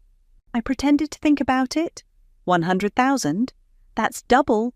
That's the cost of betraying family. Mum's face turned purple. You're insane. I'm practical. You want this to end. Pay me what you owe me, plus damages. We don't have that kind of money. Then I guess we're back to the original arrangement. $400 to $100 a month, on time, every month. Simone looked up from the couch, mascara streaked down her cheeks. What if we can't make a payment? What if Leighton loses his job, or I get sick, or something happens? Then you'll lose the house. And you'll just let that happen. You'll actually foreclose on your own sister. I looked at her, really looked at her. The golden child who'd never been told no, never faced real consequences, never had to choose between her dreams and someone else's happiness. Try me. Lillian, Dad's voice was barely a whisper. Please, she's your sister. She's also the person who texted me a smiley face after stealing my future. We made a mistake. You made a choice. You chose Simone over me. You chose her happiness over mine. You chose her dreams over mine. So now you're choosing revenge over family. I walked to the door and opened it. I'm choosing consequences over excuses. Your payment is still 3 days late. You have 27 days to bring the account current, or I start foreclosure proceedings. They filed out slowly. Simone was still crying. Dad looked broken. Mum turned back at the threshold. This will destroy our family. No, Mum, you already did that. I'm just collecting the pieces. I closed the door and leaned against it, listening to their voices fade down the hallway. My hands were shaking, but not from fear, from satisfaction. The cashier's check arrived on day 26. Overnight delivery, signature required. I stared at it for a long time, $4,200 made out to Dean Investment Group, with a note paper clip to the front. Payment for March, please confirm receipt. Simone, no apology, no acknowledgement, just business. I deposited the check and sent a formal receipt. The next payment arrived early, day 28 of the following month. Then day 25, then day 20. They were learning. I was boxing up files in my apartment when Peyton knocked. She had a key, but she'd been knocking lately, like she wasn't sure she knew me anymore. Moving day. Moving day. She looked around at the half-packed boxes, the bare walls. So you're really doing it. Moving into their old house. It's not their old house. It's my house now. How'd you manage that? I held up a thick stack of legal documents. Leighton missed 2 payments in a row, August and September. I started foreclosure proceedings in October. And they just gave up. They couldn't fight it. Leighton's commission dried up when the market turned. Simone had to quit her job. Stress-related health issues. They were hemorrhaging money. Where are they living now? Mum and Dad's basement? Peyton winced. All of them? All of them. Simone, Leighton and the baby. Baby? She's pregnant, due in December. Jesus, Lil, you foreclosed on a pregnant woman.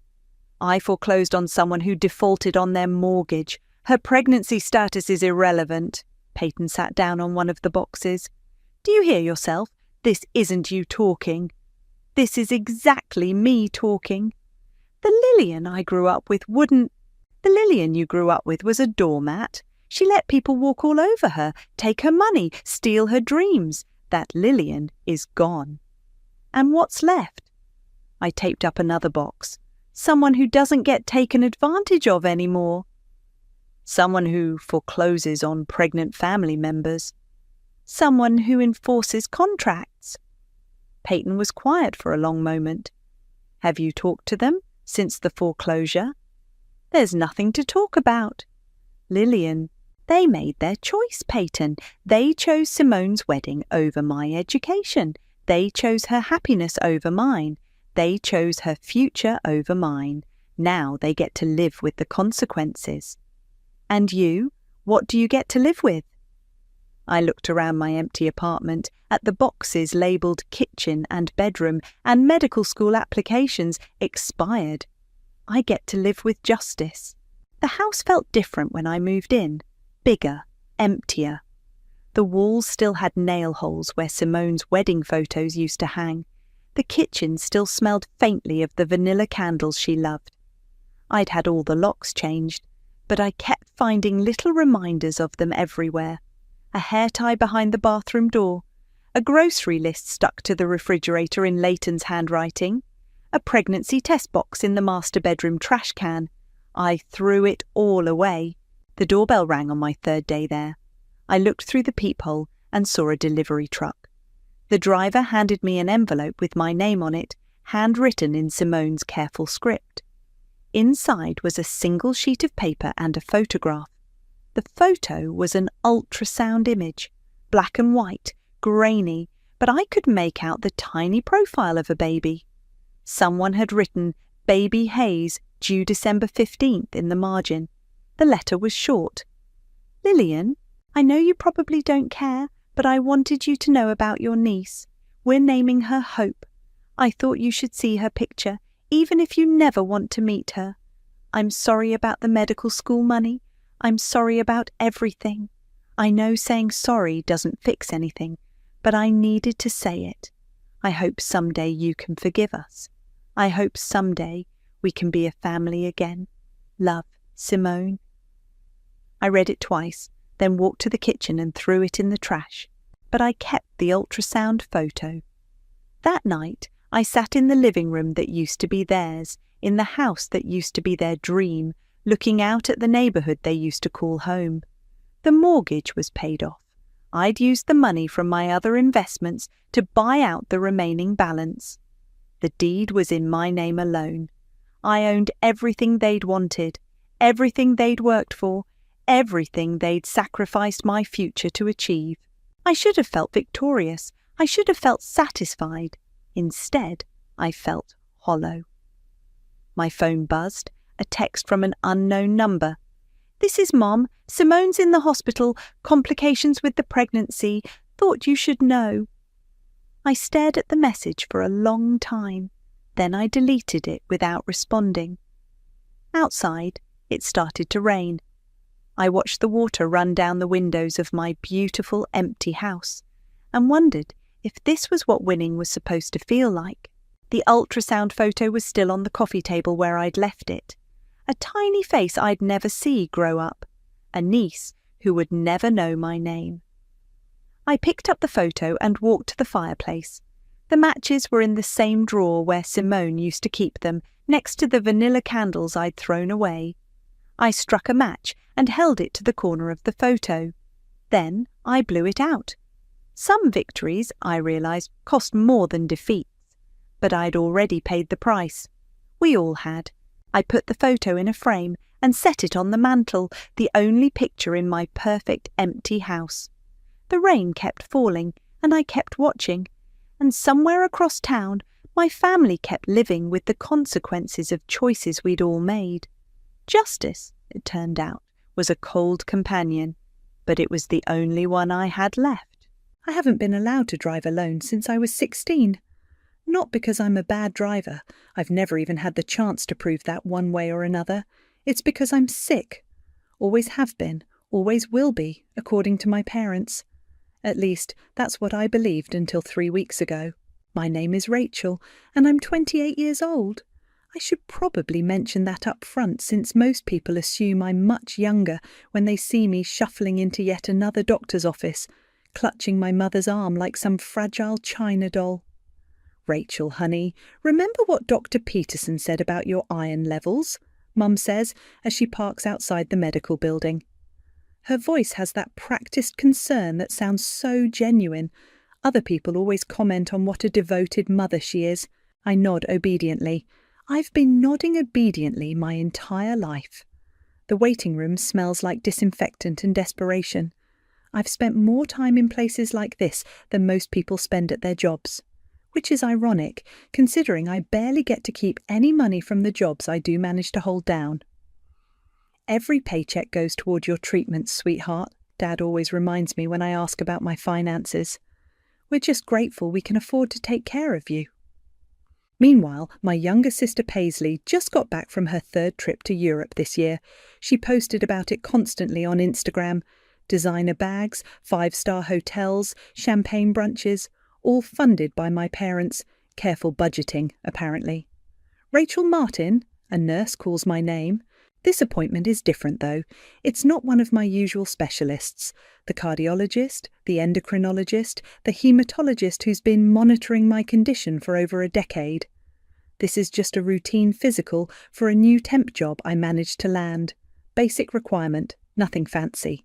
Dr. Newman is younger than my usual doctors, maybe mid-40s with kind eyes behind wire-rimmed glasses. He doesn't have that weary look I'm used to seeing when medical professionals flip through my thick file of ailments. "So, Rachel, tell me about your current symptoms," he says, settling into his chair across from me. I launch into my well-rehearsed list. Chronic fatigue, irregular heartbeat, low blood pressure, anemia, possible autoimmune issues. Hold on. He holds up a hand, frowning at his computer screen. "I'm looking at your recent labs from Dr. Peterson's office, and I'm not seeing any of these markers." My stomach does a little flip. "What do you mean?" "Your blood work from last month shows normal iron levels, normal white cell count, normal everything." He clicks through several screens. "Actually, these results are quite good, better than most people your age." I feel like the room is tilting slightly. "But I've been anemic since I was 12. "According to what?" The question hangs in the air. I realise I don't actually know. I've never seen the test results myself.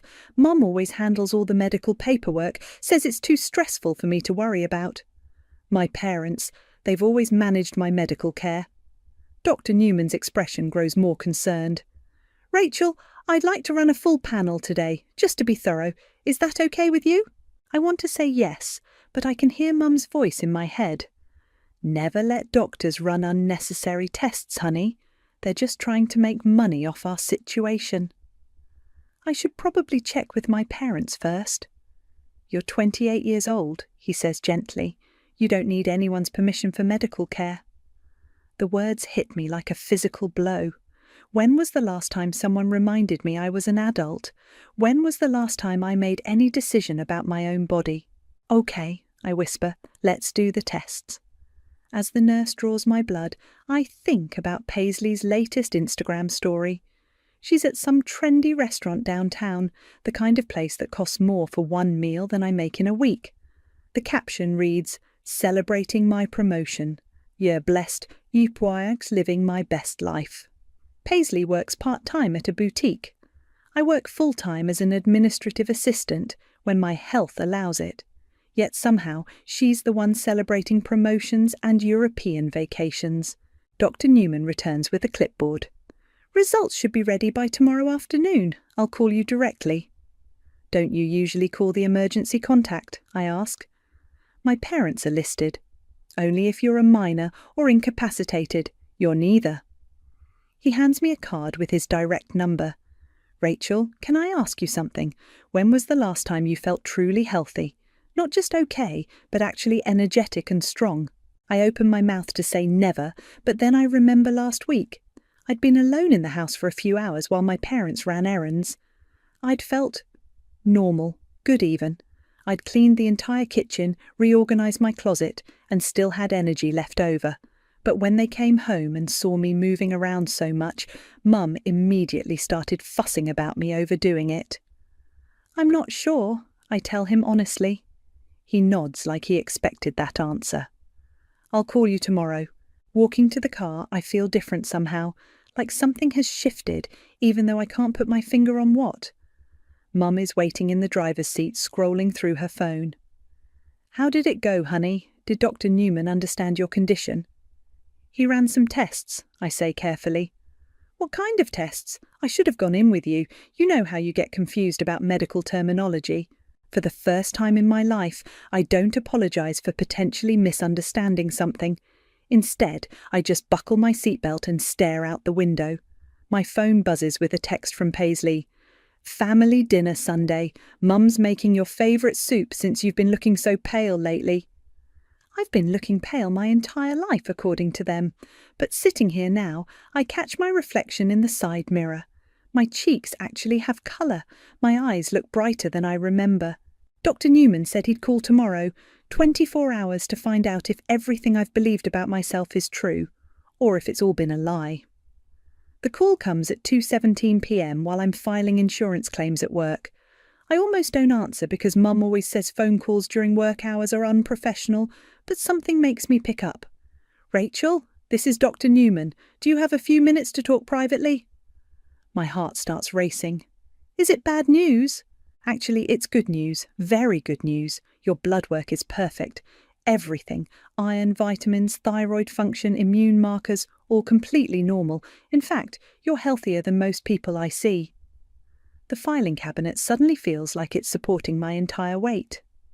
That can't be right. I've run the test twice to be sure. Rachel, I need to ask you something, and I want you to think carefully. Who diagnosed you with anemia and these other conditions? Dr. Peterson. He's been my doctor since I was 12. I called Dr. Peterson's office this morning. He retired 8 years ago. The practice has no record of treating you for any chronic conditions. The room starts spinning. But I have all the paperwork. My parents have files full of test results and treatment plans. Can you bring those files in? I'd like to take a look. I hang up and stare at my computer screen, but the numbers blur together. Harrison, my desk mate, rolls his chair over. You okay? You look like you've seen a ghost. Harrison's been working here longer than me, and he's one of the few people who doesn't treat me like I'm made of glass. Maybe because he doesn't know my whole medical history. Can I ask you something weird? I say. Do you remember when I applied for that supervisor position last year? Yeah, you would have been perfect for it. I was surprised when they said you weren't eligible. What exactly did they say? He frowns. Something about your medical restrictions. HR said your emergency contacts had provided documentation about your limitations. He pauses. Why? My emergency contacts? Your parents, right? They're listed as your primary contacts in the system. I feel sick, but not the kind of sick I've been told I am my whole life. This is different. This is the sick feeling you get when reality starts crumbling around you. Harrison, can you help me with something? I need to see my HR file. That's against policy. Please, I think something's really wrong. He studies my face for a long moment, then glances around the office. Come on, Jennifer's at lunch. The HR office is empty. Harrison pulls up my file on Jennifer's computer while I keep watch at the door. Here's the medical documentation, he says, scrolling through. Submitted by... He stops. This is weird. It's not from a doctor. It's a letter from your parents stating that you have multiple chronic conditions that prevent you from working more than part-time or taking on stressful responsibilities. Let me see that. The letter is typed on plain paper, signed by Mum and Dad. No medical letterhead, no doctor's signature, no official diagnosis codes, just their word that I'm too sick to advance in my career. Rachel, this isn't how medical accommodations work, Harrison says quietly. There should be official documentation from your physician. I take a picture of the letter with my phone. Can you print this? I shouldn't. Harrison, I think my parents have been lying to me about being sick for 16 years. His eyes widen. That's insane. Why would they do that? I don't know yet. He prints the letter and hands it to me. What are you going to do? I need to see those medical files at home. The drive home feels eternal. I keep thinking about all the times I've been too tired to go out with co-workers, too weak to travel, too fragile for a real relationship. How many opportunities have I missed because I believed I was dying? The house is empty when I get there. Mum's at her book club, Dad's at work, and Paisley's probably shopping with money that should be mine. I head straight to the filing cabinet in Dad's office. The medical folder is thick, just like I remembered, but now I'm looking at it with different eyes. I spread everything across the desk and start reading. The first thing I notice is the signatures. Dr. Peterson's signature looks different on various documents. Sometimes it's neat cursive, sometimes it's messy print. I pull out my phone and search for Dr. Peterson retired. The obituary comes up immediately. Dr. Peterson died 9 years ago. 9 years ago, and I have test results from him dated last year. My hands are shaking as I flip through more papers, prescription bottles with labels that look homemade, lab results with no official letterhead, treatment plans that reference conditions I can't even pronounce. Rachel, honey, what are you doing? I spin around. Mum is standing in the doorway, still holding her purse. I was looking for my birth certificate, I lie. In the medical files? Her voice has an edge I've never heard before. I got confused. The folders all look the same. She walks over and starts gathering the papers. You know you're not supposed to stress yourself with medical paperwork. That's why Dad and I handle everything. Mum, when was the last time you actually spoke to Dr. Peterson? She freezes for just a second. What kind of question is that? He's dead. He died 9 years ago.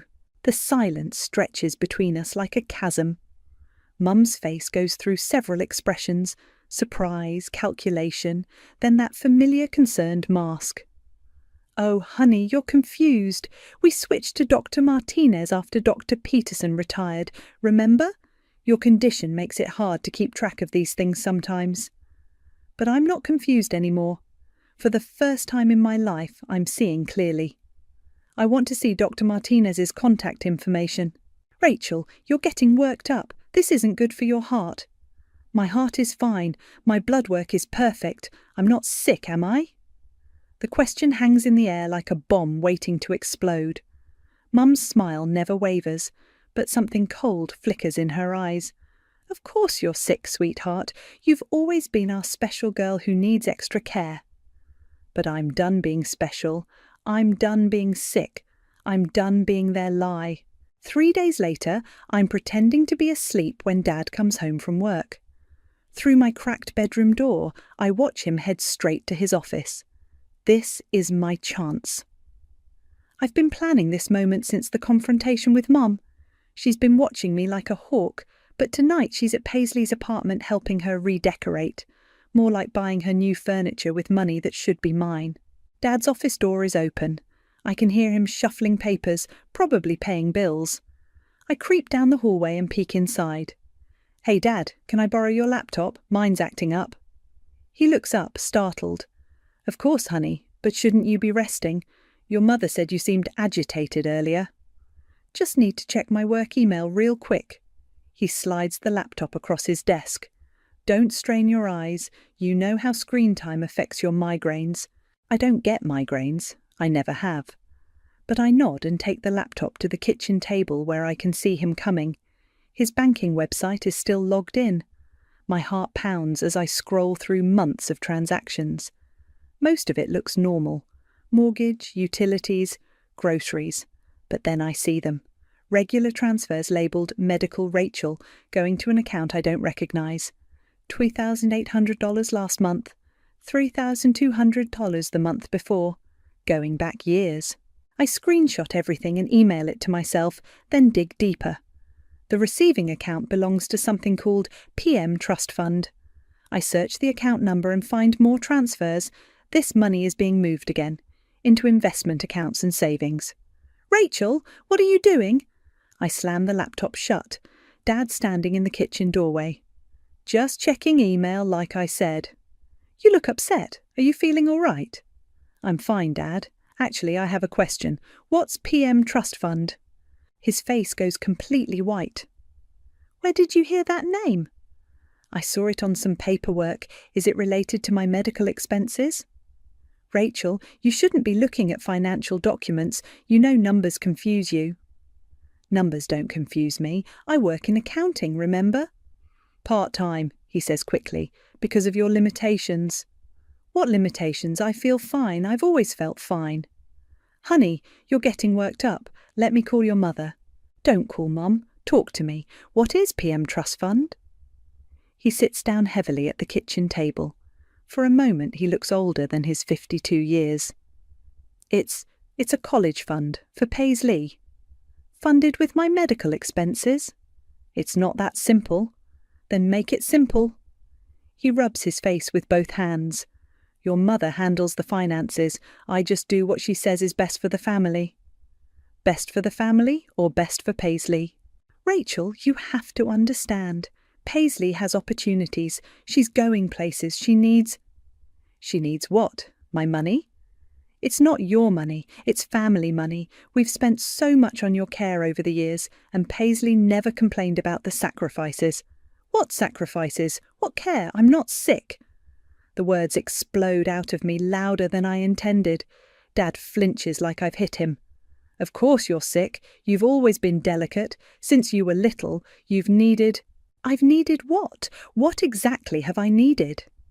He opens his mouth, then closes it. Opens it again. Special attention, monitoring. Your mother knows best about these things. Mom's not a doctor. She's your mother. She knows you better than anyone. I pull out my phone and show him the screenshot of Dr. Peterson's obituary. Dr. Peterson died 9 years ago. Who's been treating me? Dad stares at the screen for a long time. There must be some mistake. The only mistake is believing you and Mom for 28 years. I hear a car in the driveway. Mum's home early. Rachel, please don't upset your mother with this nonsense. You know how she worries about you. She worries about getting caught. The front door opens. Jean! Rachel! I'm home! Mum appears in the kitchen doorway, takes one look at our faces, and her expression hardens. What's going on here? Rachel's been looking at financial documents, Dad says quietly. I thought we agreed she wasn't supposed to stress herself with adult responsibilities. I'm 28 years old. I stand up so fast my chair scrapes against the floor. I'm not a child and I'm not sick. Lower your voice, Mum says sharply. The neighbours will hear. Good, maybe they should hear. Rachel, go to your room, now. No. The word hangs in the air like I've just declared war. Mum's face goes through a series of expressions. Shock, anger, then something calculating. You're having an episode. This is exactly why we need to monitor your condition so carefully. What condition? Name it. Give me a specific diagnosis. You have multiple conditions that require... Name one, with a medical code, from a real doctor. Mum and Dad exchange a look. It's quick, but I catch it. The look of two people whose story is falling apart. I think, Mum says slowly, we need to schedule an appointment with Dr. Martinez first thing tomorrow. Great idea. What's his number? Another look between them. I'll have to look it up, Mum says. You'll have to make it up, you mean? Rachel Marie, that's enough. You're clearly having some kind of breakdown. The only thing breaking down is your lie. I grab my phone and head for the stairs. I'm going to my room, but not because you told me to, because I need to make some phone calls. Who are you calling? Dad asks. I turn back to look at them both. They're standing close together now, united against me like they always have been. People who can help me figure out where 16 years of my paychecks actually went. Mum's face goes pale. Rachel, you're family. We would never. You already did. I climb the stairs and lock my bedroom door behind me. My hands are shaking as I pull up my work friend Summer's number. She answers on the second ring. Hey, what's up? Summer, I need help. I think my parents have been stealing from me for years and I don't know what to do. What? Rachel, slow down. What's happening? Can you come over? I need someone to help me make sense of some financial documents. I'll be there in 20 minutes. Park down the street. And Summer, bring your laptop. I think we're going to need to do some research. After I hang up, I sit on my bed and stare at the door. For the first time in my life, I've locked my parents out. It feels like freedom. Summer arrives with her laptop and a box of donuts. She's the kind of friend who brings comfort food to crisis situations without being asked. Okay, show me what you found, she says, settling cross-legged on my bedroom floor. I spread out the bank statements and screenshots across my carpet. Look at these transfers. Every month for years, money labelled Medical Rachel goes to this PM Trust Fund. Summer pulls up a banking website on her laptop. PM? Paisley Martin? That's what I'm thinking. Rachel, this is insane. How much money are we talking about? I pull out my calculator. Based on what I can see here, at least $200,000 over the past 6 years alone. Holy shit! Summer stares at the numbers. That's like a house down payment, multiple house down payments, or European vacations, designer clothes, and a brand new BMW. Wait, Paisley drives a BMW? Got it for her birthday last year. Mum said they'd been saving up.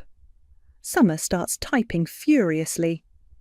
I'm looking up financial abuse lawyers. This is fraud, Rachel, like serious criminal fraud. A knock on my door interrupts us. Rachel, can we talk? It's Mom. I'm busy. Honey, I think there's been a misunderstanding. Your father and I want to clear things up. Summer raises her eyebrows and mouths don't. I'm not ready to talk yet, I call back. We're family, sweetheart. We can work this out together. Like we worked out my medical care? Silence. Then footsteps retreating down the hall. Summer turns her laptop toward me. Found one, Mia Crawford. She specialises in family financial abuse. 5-star reviews, and look at this testimonial. Helped me recover $150,000 stolen by my own mother. Should I call her? Hell yes, you should call her. I dial the number with shaking fingers. It goes to voicemail, but I leave a detailed message explaining my situation. Now what? I ask. Now we document everything, screenshot every bank statement, every fake medical record, every lie they've told. Summer opens a new document on her laptop. We're building a case. We work for 2 hours, organising evidence and researching. Summer finds articles about medical abuse, financial exploitation, and something called factitious disorder imposed on another. Listen to this, she says, reading from her screen. Caregivers deliberately produce or fake symptoms in their dependents to gain attention, sympathy, or financial benefit. Rachel, this is exactly what your parents did to you. My phone rings. Unknown number. This is Mia Crawford returning your call. Can you talk? Yes, absolutely. I've been practicing family law for 12 years, and your situation sounds like one of the most comprehensive cases of financial abuse I've encountered. Can you come in tomorrow morning? I'd like to review your documentation. I'll be there. After I hang up, Summer grins at me. You're really doing this. I'm terrified. Good. You should be. This is huge. She closes her laptop. But Rachel, you deserve to know the truth. You deserve your money back, and you deserve to live your own life. The next morning, I tell my parents I have a doctor's appointment. It's not technically a lie. I'm going to see someone who might help heal 16 years of damage. Mia Crawford's office is in a sleek downtown building. She's younger than I expected, maybe mid-30s, with sharp eyes and a firm handshake. Show me what you've got, she says without preamble.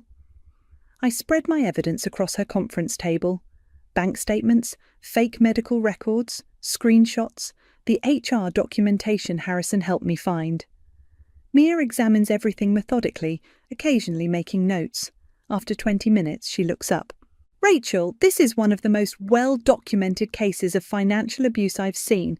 Your parents have been systematically stealing from you while convincing you that you were too sick to manage your own life.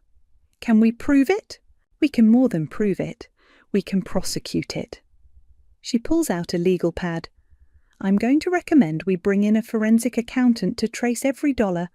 Then we're going to calculate damages. Not just the stolen money, but lost opportunities, emotional distress, punitive damages. How much are we talking about? Based on what I see here, potentially $500,000 or more. The number hits me like a physical blow. $500,000? 16 years of stolen wages, fraudulent medical expenses, lost career advancement, interest and penalties. Your parents didn't just steal your money, Rachel. They stole your entire adult life. What happens next? First, we document everything with my forensic accountant. Then we confront your parents with a demand letter. If they don't cooperate, we file both civil and criminal charges. Criminal, wire fraud, identity theft, financial exploitation of a vulnerable adult. Your parents could face serious jail time. I sit back in my chair, overwhelmed. I just wanted my money back. You'll get your money back, but more importantly, you'll get justice. Mia leans forward. Rachel, I need you to understand something. This isn't just about money. Your parents committed serious crimes against you. They stole your health, your independence, your future. That has consequences. What if they're my family? Family doesn't do this to each other. What they did to you is evil. The word hangs in the air. Evil. I've never thought of my parents as evil, just controlling, overprotective. But looking at the evidence spread across this table, I see it clearly now. They've been destroying my life for their own benefit. When do we start? I ask. Mia smiles. We already have. I'm calling my forensic accountant right now. His name is Ezra, and he's going to help us follow every dollar your parents stole. She picks up her phone. Ezra, it's Mia. I need you to clear your schedule. I've got a case that's going to make you very angry. As she talks, I stare out the window at the city below. Somewhere out there, my parents are probably planning Paisley's next shopping trip with my money, but not for much longer. Ezra can see us this afternoon, Mia says after hanging up. Are you ready to find out exactly how much your parents owe you? I think about all the years I've been too sick to live my own life. All the opportunities I've missed, the dreams I've abandoned, the future I've been denied. I'm ready. Good, because by the time we're done, your parents are going to wish they'd never heard the word medical expenses. Ezra's office looks like a crime scene investigation unit. 3 monitors, stacks of financial documents, and a whiteboard covered in numbers and arrows connecting different accounts. Your parents are sophisticated, he says, pointing to a flowchart he's created. They didn't just steal your money, they laundered it through multiple accounts to hide the trail. Mia leans forward. Show her the timeline. Ezra pulls up a spreadsheet. It started when you were 12, small amounts at first, $200 here, $300 there, labelled as medical copays. But look what happens when you turn 18. The numbers jump dramatically. $2,000, $3,500, $4,200 per month. That's when you started working full-time, Mia explains. They ramped up the theft to match your increased income. How much total? I ask. So far, I've traced $847,000. The room spins. $800,000? And I'm not done yet. This is just what I found in the first day. Ezra clicks to another screen. Look at this. Every time you got a raise or a bonus, your medical expenses mysteriously increased by the same amount. They were monitoring my paychecks. More than that, they were in contact with your HR department, claiming to manage your medical accommodations. They knew exactly how much you made before you did. Mia slides a folder across the table. We pulled your employment records from every job you've had. Your parents submitted medical restrictions to each employer, limiting your hours, preventing promotions, blocking overtime opportunities. I flip through the documents. Letter after letter, all signed by my parents, all claiming I was too sick for normal work responsibilities. The Harrison promotion you mentioned? You were the top candidate, but your parents submitted a letter saying the stress would be dangerous for your heart condition. I don't have a heart condition. No, but they convinced your employer you did. You lost out on a $15,000 salary increase. My phone buzzes. Text from Mum. Honey, where are you? You missed your afternoon rest time. Call me. I show the message to Mia. They're still trying to control me. Not for much longer. She pulls out a thick legal document. This is a cease and desist letter. It demands they stop all financial access to your accounts and return every stolen dollar within 30 days. What if they refuse? Then we file criminal charges and a civil lawsuit simultaneously. Ezra turns his monitor toward me. I've also found evidence of insurance fraud. They've been filing false medical claims in your name for years. Insurance fraud is a federal crime, Mia adds. Your parents could face up to 20 years in prison. My phone rings. Mum again. Answer it, Mia says, but put it on speaker. We need to document their behaviour. I answer reluctantly. Hi, Mum. Rachel, where are you? I've been worried sick. You know you're not supposed to be out this long without supervision. Mia raises her eyebrows and starts recording on her phone. I'm fine, Mum. I'm just running errands. What kind of errands? You should have asked me first. What if you have an episode? What kind of episode? You know, one of your spells. Your blood sugar drops, you get confused. Remember what happened last month? I don't remember anything happening last month, but I play along. I feel fine. That's what you always say right before you collapse. Come home immediately. I'm making your special soup. Actually, I might be late. I'm meeting with some people about work. Work people? Rachel, you know you can't handle workplace stress. Remember what Dr. Martinez said about your anxiety disorder? Mia scribbles a note. There is no Dr. Martinez. Which Dr. Martinez? I ask. Your Dr. Martinez. Don't be silly, honey. You're getting confused again. This is exactly why you need to come home. Mum, can you give me Dr. Martinez's phone number? I want to schedule a follow-up. Long pause. I'll have to look it up. Just come home, sweetheart. Dad's worried too. She hangs up. Mia stops recording. Perfect, she says. She just admitted on tape that you have an anxiety disorder and blood sugar issues that cause confusion and collapse, all conditions that don't exist in your medical records. She also referenced a doctor who doesn't exist, Ezra adds. This recording alone is evidence of ongoing fraud. My phone buzzes again. This time it's Paisley. Mum says you're acting weird. Everything okay? I stare at the message. My sister, the one who's been living off my stolen money for years. Does Paisley know? I ask Mia. That's what we need to find out. She's either a victim or an accomplice. How do we figure that out? We ask her. Mia pulls out another phone. I'm going to have an investigator approach her. Casual conversation, see what she reveals. What if she warns my parents? Then we'll know she's complicit. I text Paisley back. Just tired, work stuff. Can we talk later? She responds immediately. Sure. Want to grab coffee tomorrow? I have news. What kind of news? I'm buying a condo. Finally found the perfect place. Mum and Dad are helping with the down payment. My blood runs cold. How much? $50,000. They're so generous. Said it's an early inheritance.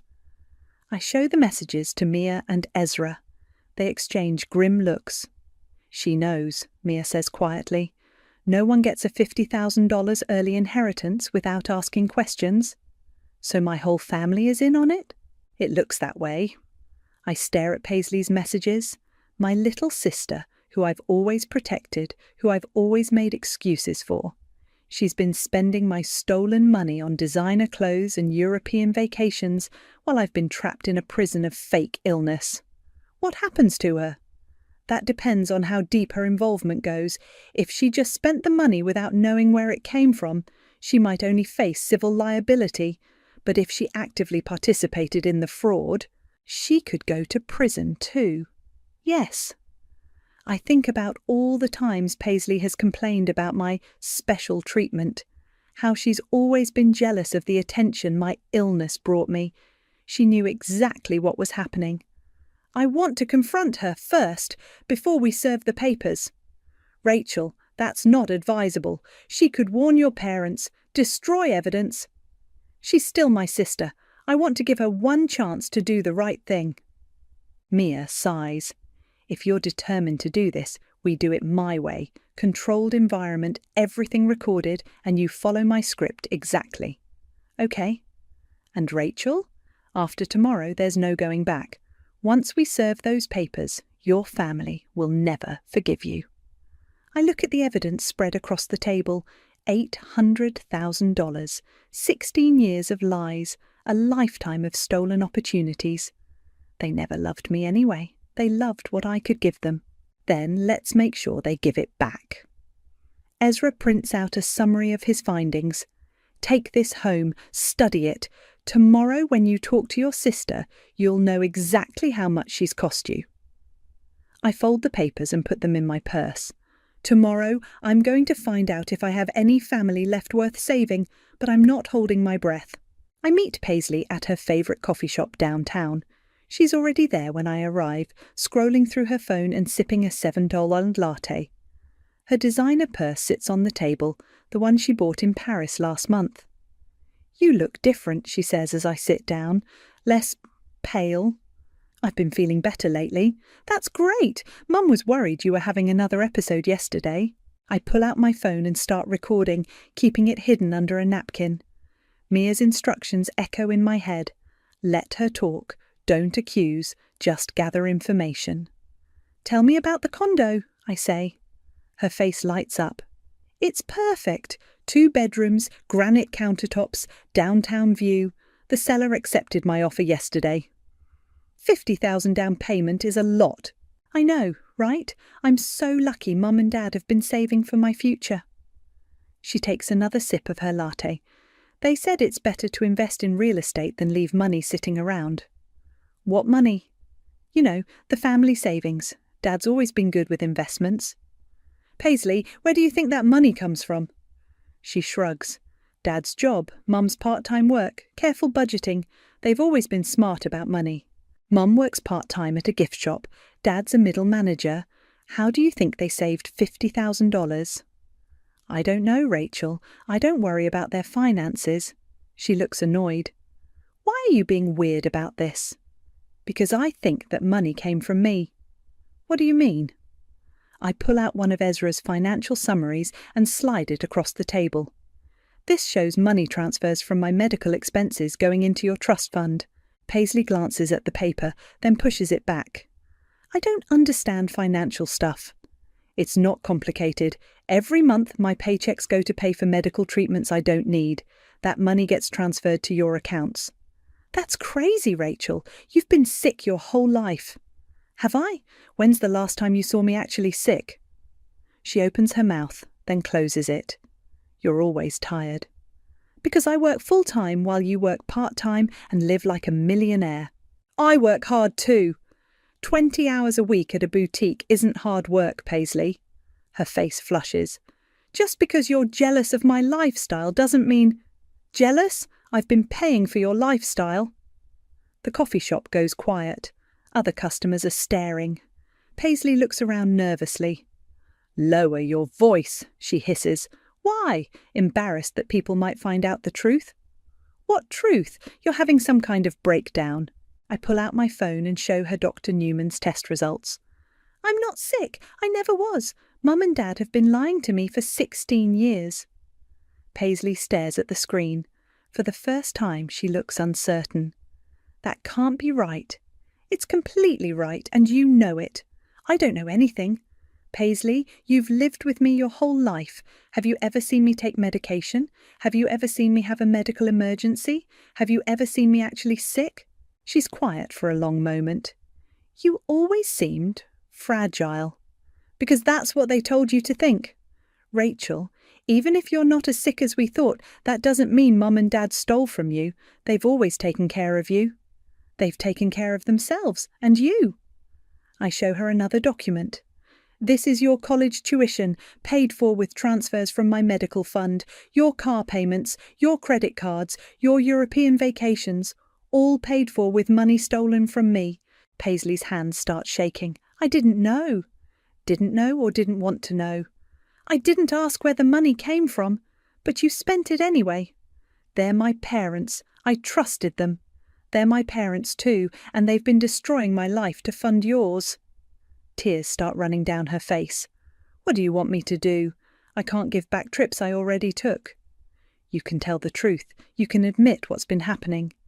And then what? We all go to prison? You might not go to prison if you cooperate, but Mum and Dad, they're going down either way. Paisley wipes her eyes with a napkin. How much money are we talking about? Almost $1 million. She goes completely white. $1 million? 847,000 so far. My lawyer's forensic accountant is still counting. Your lawyer? Mia Crawford. She specialises in family financial abuse. You hired a lawyer? Against your own family? My family hired a lawyer against me 16 years ago. They just didn't tell me. Paisley stares at the financial documents spread across our table. What happens now? Tomorrow we're serving Mum and Dad with a cease and desist letter. They have 30 days to return every dollar, or we file criminal charges. Criminal charges? Wire fraud, insurance fraud, financial exploitation. They could get 20 years. Rachel, please, they're our parents. Our parents are criminals. She starts crying harder. What about me? What about my condo? What about my life? What about the 16 years I lost believing I was dying? I never meant for this to happen. But you knew something was wrong. You had to know. She nods slowly. Sometimes I wondered how they could afford so much for me when you were supposedly so expensive to take care of, but I didn't want to ask questions. Because you liked the money. Because I was scared of the answer. I leaned forward. Paisley, I'm going to give you one chance, one opportunity to do the right thing. What do you mean? Help me. Testify about what you knew when you knew it. Help me prove what they did. I can't testify against Mum and Dad. Then you're choosing them over me. It's not that simple. It's exactly that simple. Either you're a victim who got manipulated, or you're an accomplice who helped steal from your sister. She stares at me for a long time. What if I help you? What happens to me? You pay back what you can, you testify truthfully, and maybe you avoid prison. And if I don't, then you go down with them. Paisley closes her eyes. When she opens them, they're filled with tears. I need time to think. You have until tomorrow morning. That's when we serve the papers. I stand up and gather my documents. Paisley, for what it's worth, I'm sorry it came to this. Are you really going to destroy our family over money? I'm not destroying anything. I'm just stopping them from destroying me. I walk away, leaving her sitting alone with her $7 latte and her guilty conscience. My phone buzzes as I reach my car. Text from Mia. How did it go? I text back. She knows. She's always known. Then she made her choice. Are you ready for tomorrow? I look back through the coffee shop window.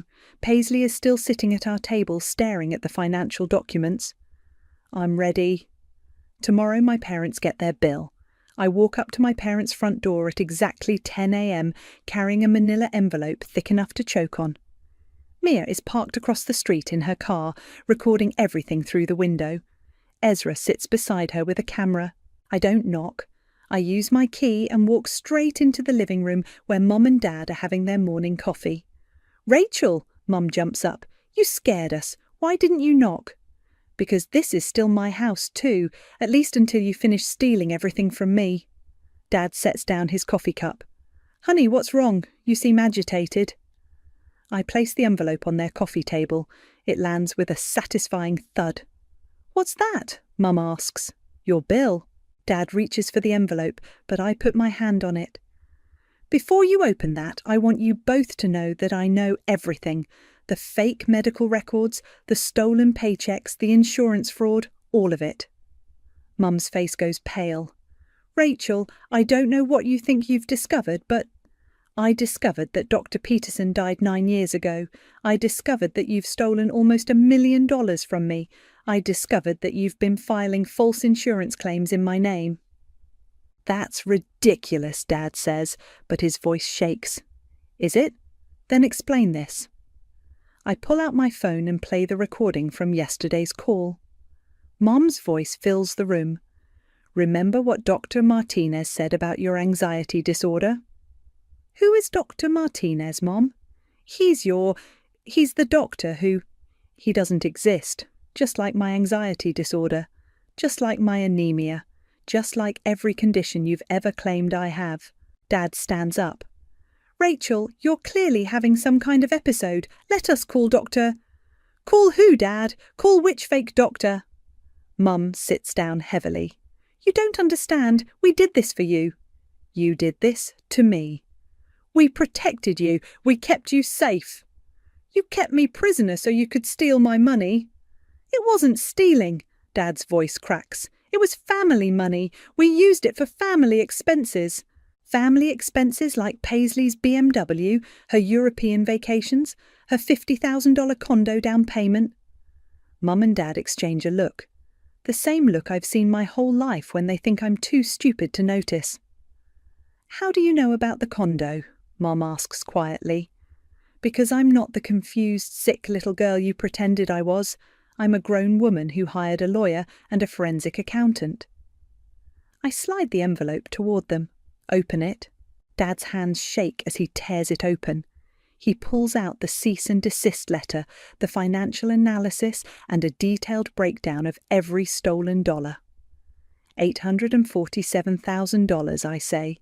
That's what you owe me, plus interest, plus punitive damages, plus my legal fees. Mum starts crying. We never meant to hurt you. You meant to control me. You meant to steal from me. You meant to destroy my life so you could fund Paisley's. Paisley needed opportunities. I needed opportunities. I needed a life. I needed parents who didn't lie to me every single day. Dad looks up from the papers. What do you want from us? I want every dollar back. I want you to admit what you did, and I want you to face the consequences. We can't pay this back, Mum whispers. We don't have this kind of money. Then you'll sell the house, you'll liquidate your retirement accounts, you'll get second jobs, you'll do whatever it takes. Rachel, please, we're your parents. Real parents don't do this to their children. The front door opens. Paisley walks in, looking like she hasn't slept. I heard shouting, she says quietly. Perfect timing, I say. Tell them what you told me yesterday. Paisley looks between our parents and me. I don't know what you want me to say. Tell them you knew the money came from me. I didn't know for sure. Tell them you knew I wasn't really sick. I thought maybe you weren't as sick as... Tell them the truth, Paisley. She starts crying. I knew something was wrong. I knew you weren't really sick. I knew the money had to come from somewhere. Mum gasps. Paisley, how could I... What? How could I not ask questions when you bought me a car worth more than Rachel makes in a year? How could I not wonder why my sick sister works full-time while I work part-time and live like a princess? Dad slumps in his chair. This is all falling apart. It fell apart 16 years ago when you decided to destroy your daughter's life for money. I pull out another document. This is a criminal complaint. Wire fraud, insurance fraud, financial exploitation of a vulnerable adult. I'm filing it Monday morning unless you agree to full restitution. We need time, Mum starts. You've had 16 years. You have 30 days to return my money or you go to prison. What about Paisley? Dad asks. I look at my sister. That depends on whether she cooperates with the investigation or continues lying to protect you. Paisley wipes her eyes. What do you need me to do? Tell the truth, all of it. When you first suspected I wasn't sick, when you realised where your money was coming from, everything. And if I do that, then maybe you avoid prison. Maybe you just have to pay back what you can and live with the guilt. Mum stands up suddenly. I won't let you destroy this family. I'm not destroying anything. I'm just stopping you from destroying me. You ungrateful little... Careful, Mum. My lawyer is recording this conversation from across the street. Mum looks out the window and sees Mia's car. Her face crumbles. 30 days, I repeat. Full restitution or criminal charges, your choice.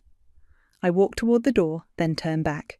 Oh, and I'm moving out today. I've already found an apartment, a real apartment paid for with my own money, where I can live my own life. Rachel, please, Dad starts. Save it. You've said enough lies for one lifetime. I walk out of the house where I've been a prisoner for 28 years. Mia gets out of her car as I approach. How do you feel? I look back at the house. Through the window I can see my family arguing, probably trying to figure out how to spin this into my fault. Free, I say. For the first time in my life I feel free. Good, because now the real work begins. I get in her car and we drive away. In the rearview mirror, I watch my childhood home disappear. I never want to see it again.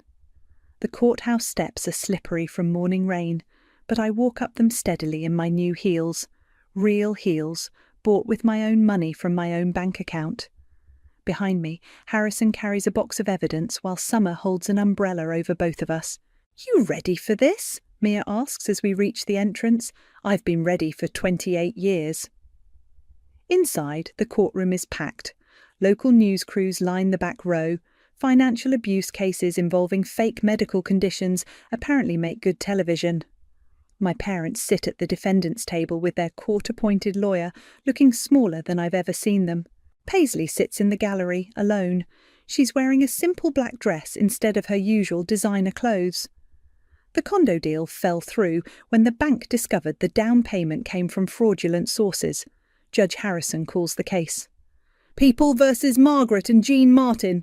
Charges of wire fraud, insurance fraud and financial exploitation. The prosecutor stands.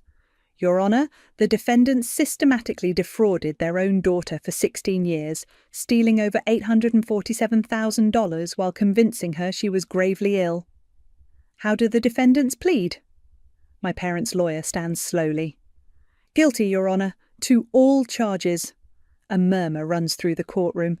I feel Summer squeeze my hand. Ms. Martin, the judge addresses me, would you like to make a victim impact statement? I stand and walk to the podium. My parents won't look at me. Your Honour, for 16 years I believed I was dying. I gave up dreams, relationships and opportunities because I thought I was too sick to live a normal life. I worked full-time but lived like a dependent child because every dollar I earned went to fake medical treatments. Mum starts crying quietly. I lost my 20s to this lie. I lost my independence, my confidence and my trust in the people who were supposed to love me most. But I didn't lose my life, and I didn't lose my future. I'm 28 years old. I'm completely healthy, and I'm finally free to live on my own terms. I turn to look at my parents directly. I hope you get the help you need, but I also hope you understand that actions have consequences, even when family is involved. I sit back down. The judge reviews the sentencing recommendations. Margaret Martin, you are sentenced to 4 years in federal prison, followed by 3 years supervised probation. Jean Martin, you receive the same sentence. You are both ordered to pay full restitution of $847,000 plus interest and legal fees, totaling $1.2 million. Dad collapses in his chair. Mum's crying turns to sobbing. Furthermore, both defendants are permanently banned from accessing any financial accounts, insurance policies, or medical records belonging to the victim. The gavel falls. It's over. Outside the courthouse, reporters shout questions. Mia handles them while I walk to my car with Harrison and Summer. Drinks? Summer suggests. We should celebrate. Actually, I have somewhere else to be. I drive across town to Riverside Elementary, where I've volunteered to speak to a group of social workers about recognising medical abuse in families. It's part of my new life, using my experience to help other people who might be trapped like I was. The presentation goes well. Afterward, a young social worker approaches me. Thank you for sharing your story. I have a case that sounds similar. A teenage girl whose parents claim she has multiple chronic conditions, but something feels off. Trust your instincts, I tell her, and document everything. My phone buzzes as I'm leaving. Text from an unknown number. This is Paisley. I know you probably don't want to hear from me, but I wanted you to know I testified truthfully at the sentencing hearing. I'm getting counselling and trying to figure out how to make things right. I don't expect forgiveness, but I'm sorry for all of it. I stare at the message for a long time, then type back, "Thank you for telling the truth. That's a start." I don't send anything else. Maybe someday we'll be able to rebuild some kind of relationship, but not today. Today is about moving forward. My apartment is small, but it's mine. 1 bedroom, a tiny kitchen, and a living room with windows that actually open. No one monitors my comings and goings. No one questions my energy levels or suggests I need rest. No one steals my mail or controls my bank account.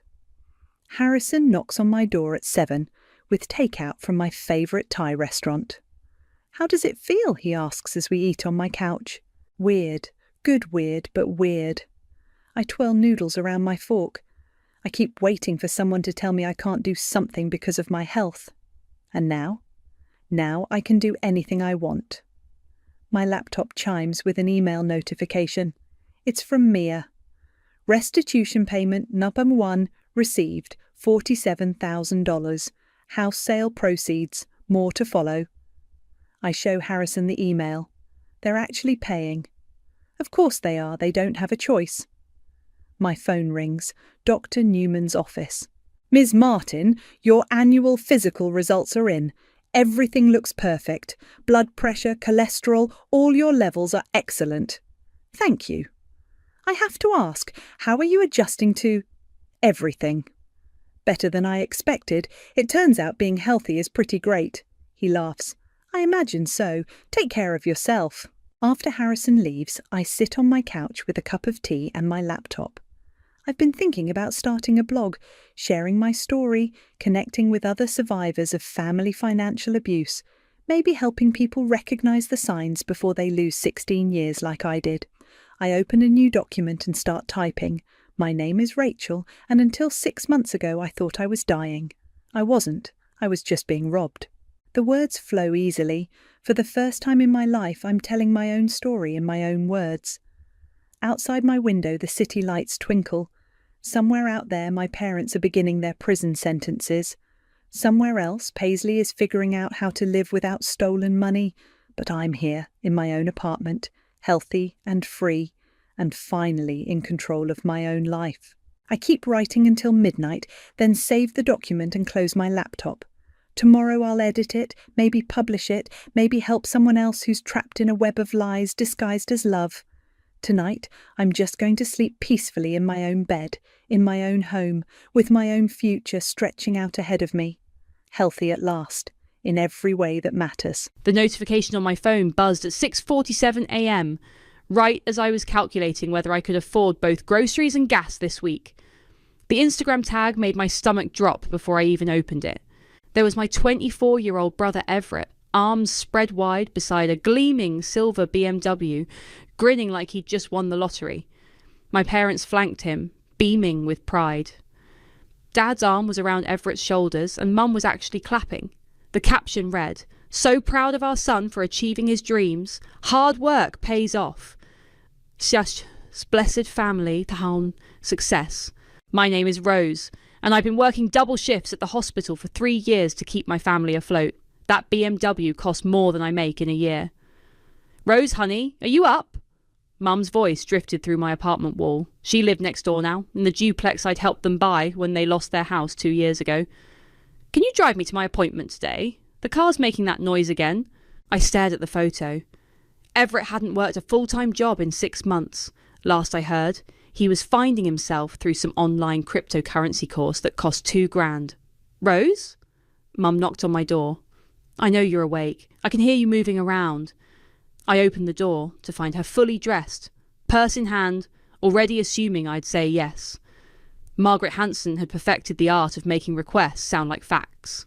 "I can't today, Mum. I'm pulling a double shift, remember? I told you yesterday." Her face crumpled into that familiar expression of wounded disappointment. "But Dr. Peterson specifically said 10:30. You know how hard it is to get appointments with specialists. Take an Uber. Rosemarie Hanson."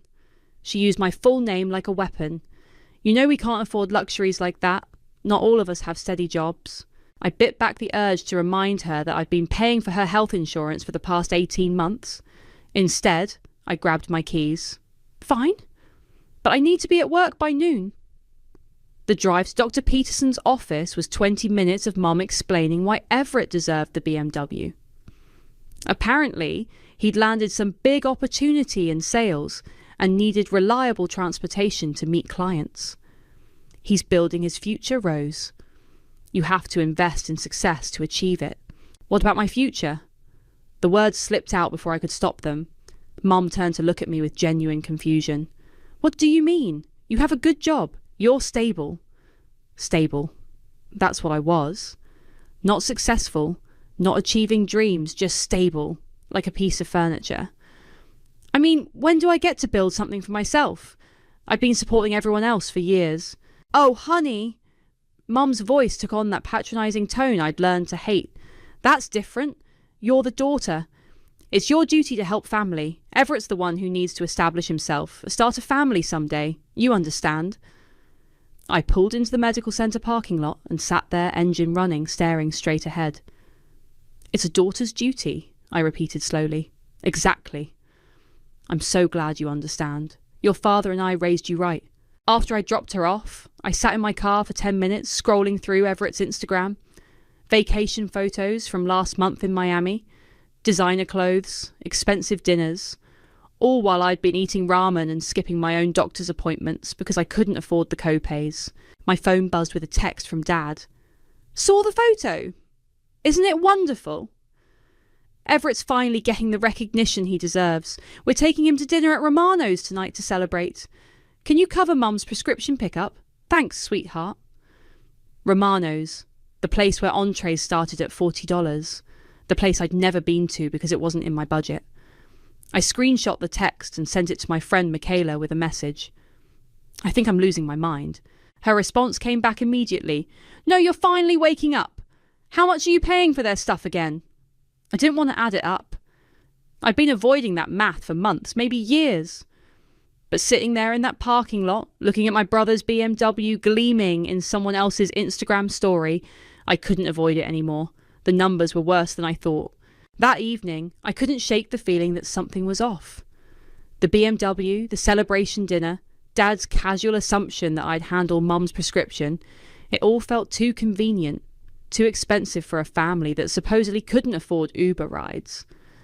I drove to their duplex around 9 p.m, using my spare key to let myself in. They were still at Romano's, probably ordering dessert on Everett's big day. Their kitchen table was covered with paperwork, as usual. Mum always left bills and documents scattered around, claiming she was organising. I started gathering them into neat piles, a habit from years of helping them manage their finances. That's when I saw it. A loan document from First National Bank, dated 3 weeks ago. The header read, "Home equity line of credit approved." The amount made my hands shake. $45,000. The collateral listed was 428 Maple Street, their duplex. The duplex I'd been making payments on for 2 years. What the hell? I flipped through the pages, my heart pounding. There it was, in black and white, monthly payments of $680, with my father listed as the primary borrower. The loan purpose was marked as vehicle purchase. My phone rang. Mum.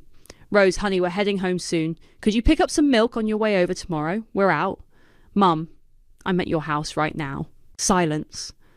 "Why are you at our house?" "I came to organise your bills, like I do every month, like I've been doing for 3 years.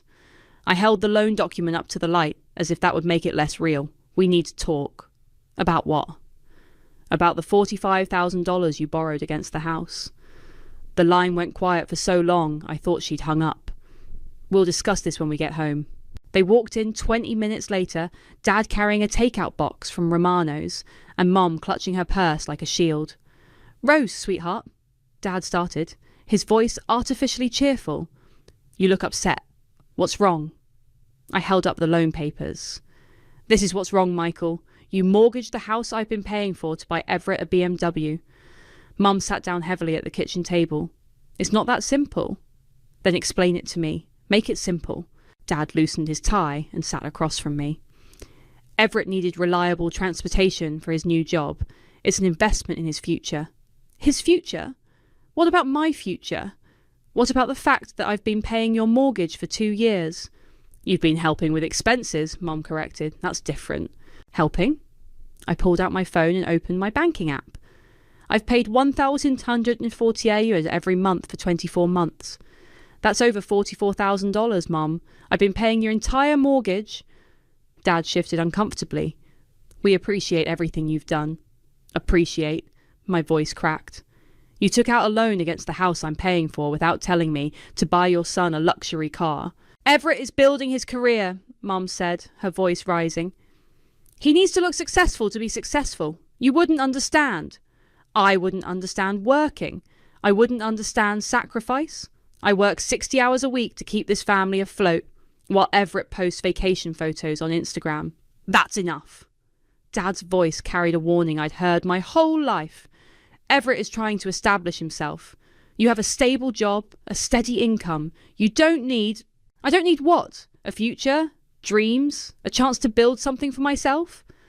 Mum reached across the table and grabbed my hand. "Rose, honey, you're being dramatic. This is what families do. We support each other." I pulled my hand away. When has this family ever supported me? We raised you, fed you, put a roof over your head. I was a child then. That was your job as parents. What have you done for me as an adult? The question hung in the air like smoke.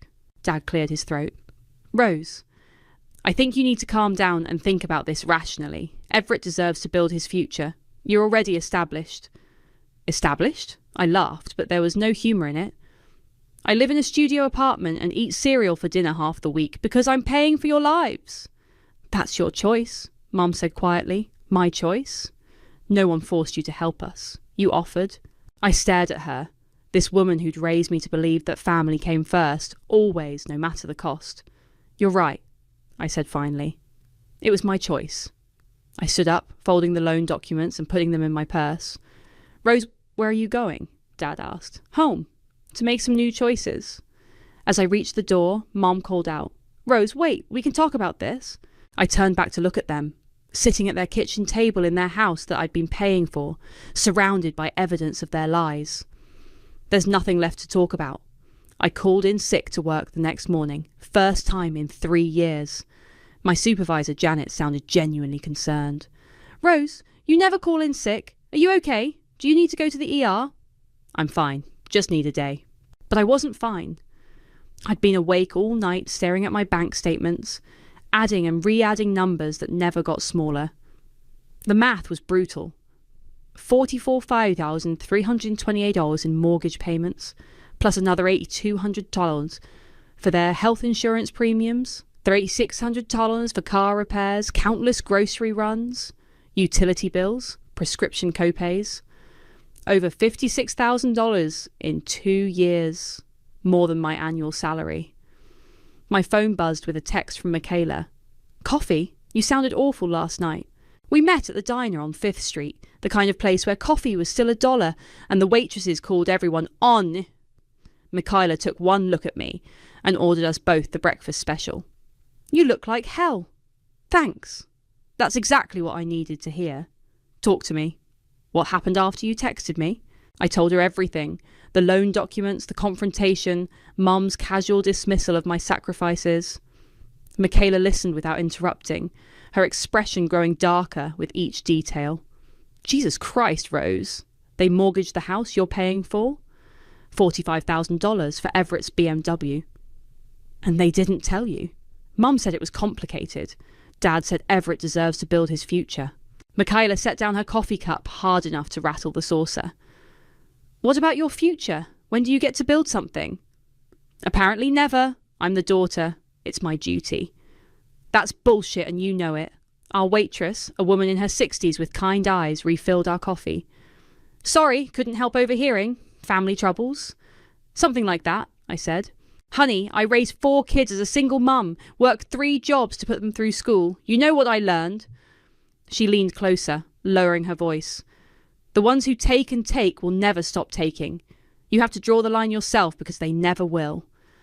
After she walked away, Michaela reached across the table and grabbed my hand. She's right. You know she's right. I can't just abandon them.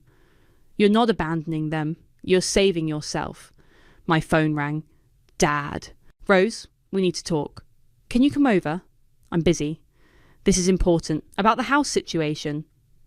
I looked at Michaela, who was shaking her head vigorously. What about it? We want to work something out. A payment plan, maybe. We know you're upset. A payment plan for what? For your contribution to the household expenses. We can formalise it, make it official. I almost laughed. You want me to sign a contract to pay your bills? It would be better for everyone. Clear expectations. I'll think about it. After I hung up, Michaela stared at me. Please tell me you're not considering that. I don't know what I'm considering. Rose, listen to me. I've watched you sacrifice everything for these people. Your health, your relationships, your dreams. When was the last time you went on a date? I don't have time for dating. When was the last time you bought yourself something nice? Something you wanted, not needed? I couldn't remember. When was the last time you went to the doctor for yourself? I go to the doctor. For yourself. Not to drive your mum to appointments. For your own checkups, your own health. I stared at my coffee. The answer was embarrassing. 2 years ago. 2 years. Rose, you work at a hospital. You know better. My phone buzzed with a text from my neighbour, Sadie. She lived across from my parents and had a talent for knowing everyone's business. Heard your parents are planning a cruise. Good for them. Must be nice to have such a generous daughter. I showed Michaela the text. A cruise? Are you kidding me? They can't afford a cruise. Unless someone else is paying for it. My stomach dropped. They wouldn't. Rose, they mortgaged the house you're paying for to buy their son a BMW. What makes you think they wouldn't book a cruise on your dime? I called Dad back. About that payment plan, I said. Before we discuss anything, I need to see all your financial statements. Bank accounts, credit cards, everything. Rose, that's not necessary. It is if you want me to keep helping. Complete transparency or nothing. Silence. We'll talk about this later. No, we'll talk about it now. Are you planning a vacation? More silence. Dad? We might have looked into a small trip, nothing extravagant. How small? A week in the Caribbean. It's been a stressful year. I hung up and put my head in my hands. Michaela reached across the table. What are you going to do? I don't know, but I can't keep living like this. Then don't. I spent the next 3 days researching everything. Insurance policies, bank account access, automatic payments. Turns out, when you've been managing someone's finances for years, you have a lot more control than you realise. Thursday morning, I sat at my kitchen table with my laptop and a cup of coffee that had gone cold an hour ago. First stop, the health insurance website. My parents were on my premium plan through the hospital. Full coverage, dental, vision, the works. Monthly cost, $847. I'd been paying it so long I'd forgotten it was optional. I clicked through the menus until I found change coverage. The basic plan was $312 a month. Still covered emergencies and essential care, but no more premium specialists or elective procedures. My finger hovered over the confirm changes button. My phone rang. Michaela. How's the research going? I'm about to downgrade their insurance. Good. What else? I found the automatic transfer for their mortgage payment. I can cancel it. Do it. Michaela, what if something happens to them? What if something happens to you? Rose, you're 28 years old and you haven't been to a doctor in 2 years because you can't afford it.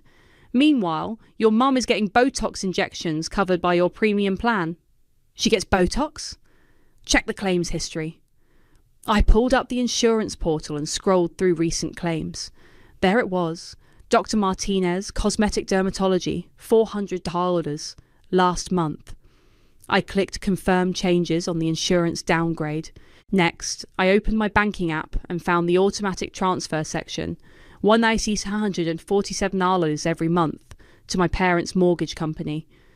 I'd set it up 2 years ago when they were temporarily struggling, cancelled. My hands were shaking, but I kept going. The automatic payment for their car insurance, $180 monthly, gone.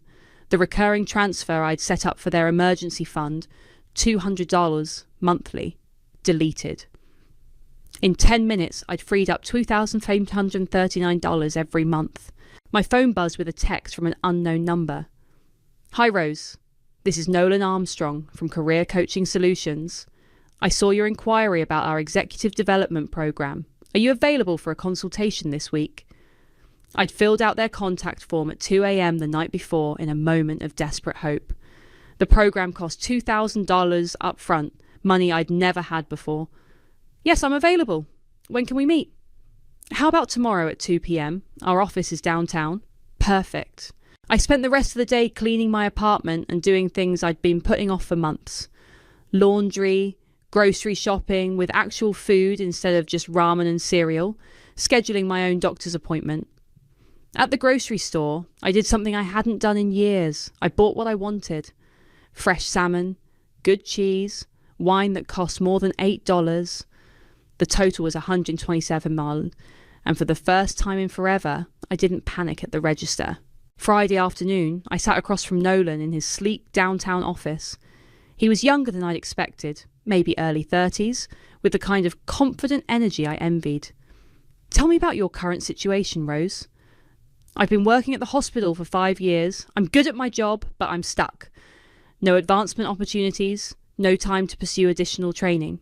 What's been holding you back? Family obligations? Financial responsibilities? He nodded like he'd heard this before. And those obligations have recently changed? You could say that. Our program is intensive.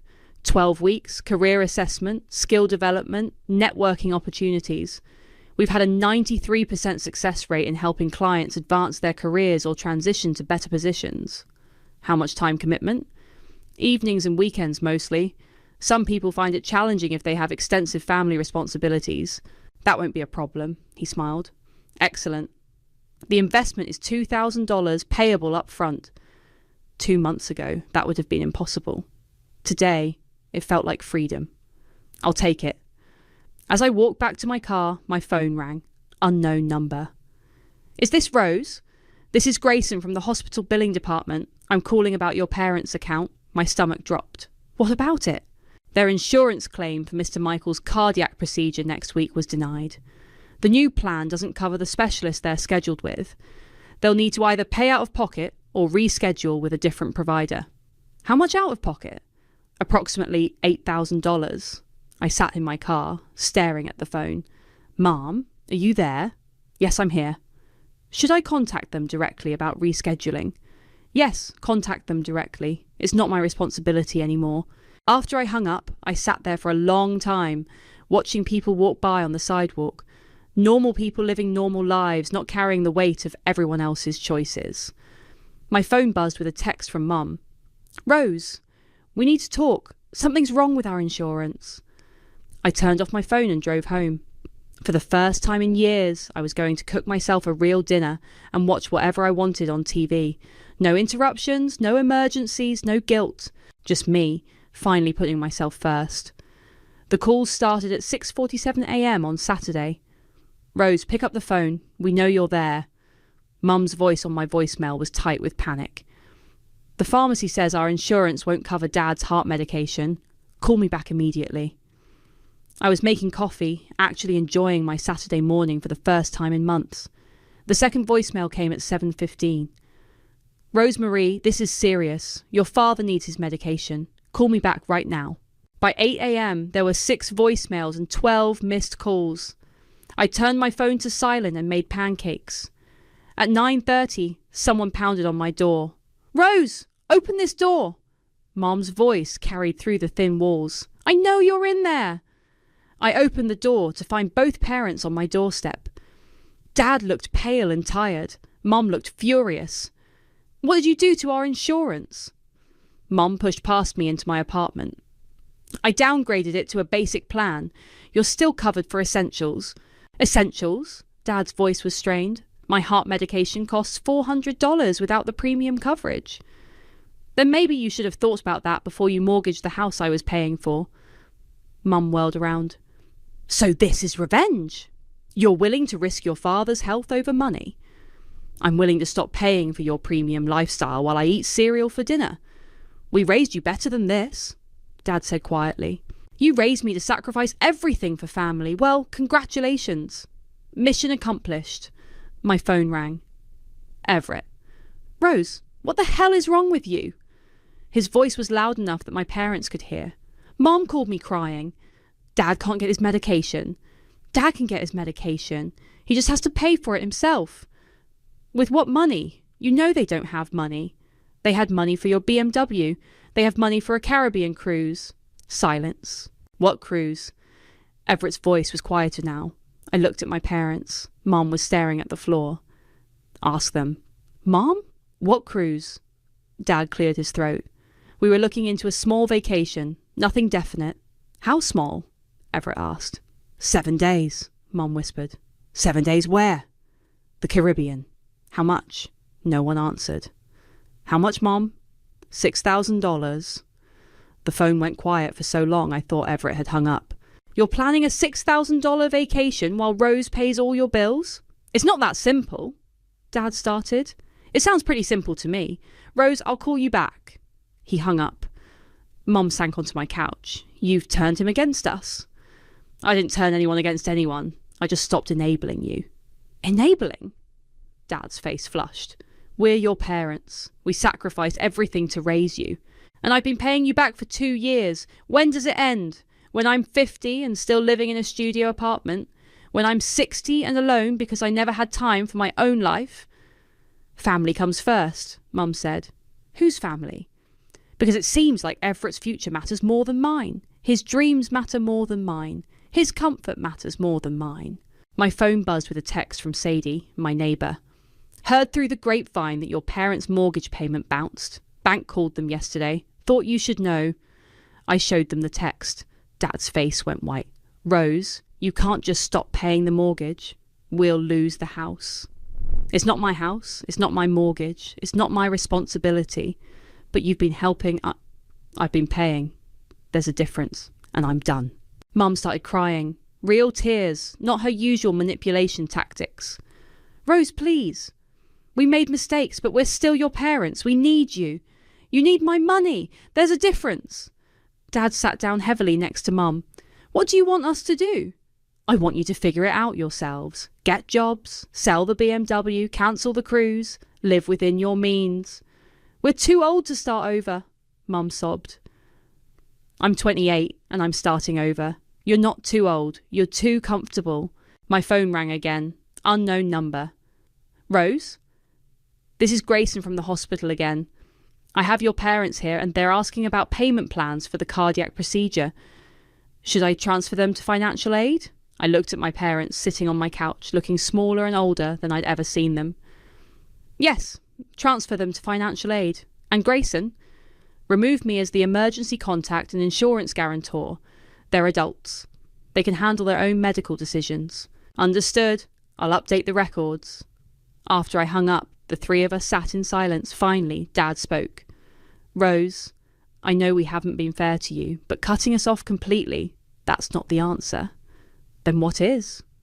He didn't have an answer. Mum wiped her eyes. What if we pay you back for everything you've spent? With what money? More silence. My phone buzzed with a text, an envelope emoji and my address. I walked to my door and found a manila envelope on the floor. No return address, just my name written in block letters. Inside was a single sheet of paper. Family meeting, Sunday, 2nd p.m, 4 and 28, Maple Street. Be there. It was signed by all three of them. I looked up at my parents. Really? You're summoning me now? We need to settle this as a family, Dad said. Fine, but I'm bringing backup. Sunday at 2 p.m, I walked into my parents' duplex with Michaela beside me and a folder full of bank statements in my hand. They were all there, sitting around the kitchen table like a tribunal. Mum had tissues ready, Dad looked grim, and Everett was scrolling through his phone, not bothering to look up when we entered. Rose, Dad started, we don't need outsiders involved in family business. Michaela stays, or I leave. Mum gestured to the empty chairs. Please, sit. We need to work this out. I remained standing. There's nothing to work out. I'm done paying your bills. You can't just abandon your family, Everett said, finally looking up from his phone. Do you know what people are saying? Sadie's been telling everyone that you cut off Mom and Dad's insurance out of spite. I don't care what people are saying. Well, I do.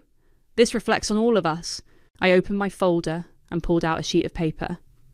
Let me read you something. This is a list of every payment I've made for this family in the past 2 years. Rose, we don't need... Mom started. Mortgage payments, $44,328. Health insurance premiums, $20,328. Car insurance, $4,320. Emergency fund transfers, $4,800. Grocery runs, prescription copays, utility bills, car repairs, approximately $8,000. The room went quiet. Total, $81,784. That's more than I make in a year after taxes. Dad shifted in his chair. Rose, we appreciate... I'm not finished. I pulled out another sheet. This is what I've spent on myself in the same time period. Doctor visits, 0. Dental checkups, 0. New clothes, $200. Entertainment, maybe $300. Vacations, 0. You didn't have to, Everett started. Shut up!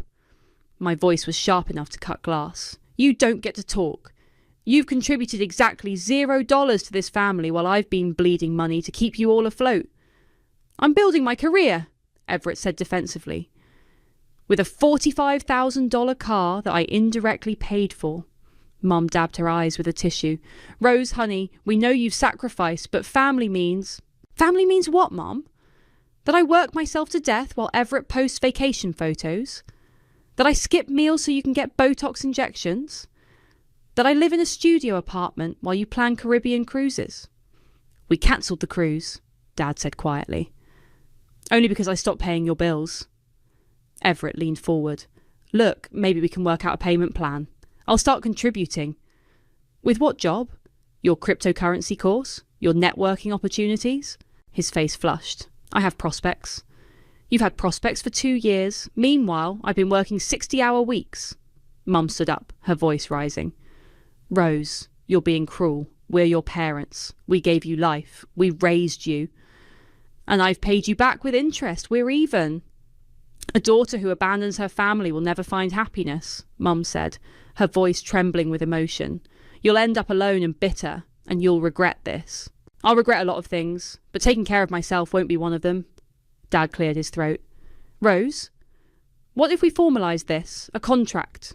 You help with essential expenses, we pay you back over time. I pulled out the final document from my folder. Funny you should mention contracts. I placed it on the table. This is a trust agreement I had drawn up yesterday. Every mortgage payment I've made is now considered a loan to you, with interest. If you default on the house, the trust can claim it as collateral. The colour drained from Dad's face. You can't do that.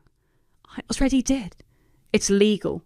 I have receipts for every payment, every transfer, every dollar I've spent keeping you afloat. Rose, Mum whispered, you're talking about taking our home. I'm talking about protecting my investment. If you can't make the payments, I'll make them, and the house becomes mine. Everett slammed his hand on the table. This is insane. You can't just steal our parents' house. I'm not stealing anything. I'm collecting on a debt. We'll fight this, Dad said. We'll get a lawyer. With what money? You can't even afford Dad's heart medication.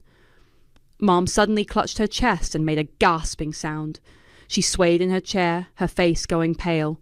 Margaret! Dad jumped up, rushing to her side. I can't breathe, she wheezed. Call 911, Dad shouted. I pulled out my phone, but Mum held up her hand. No ambulance. We can't afford the copay. She looked at me with desperate eyes.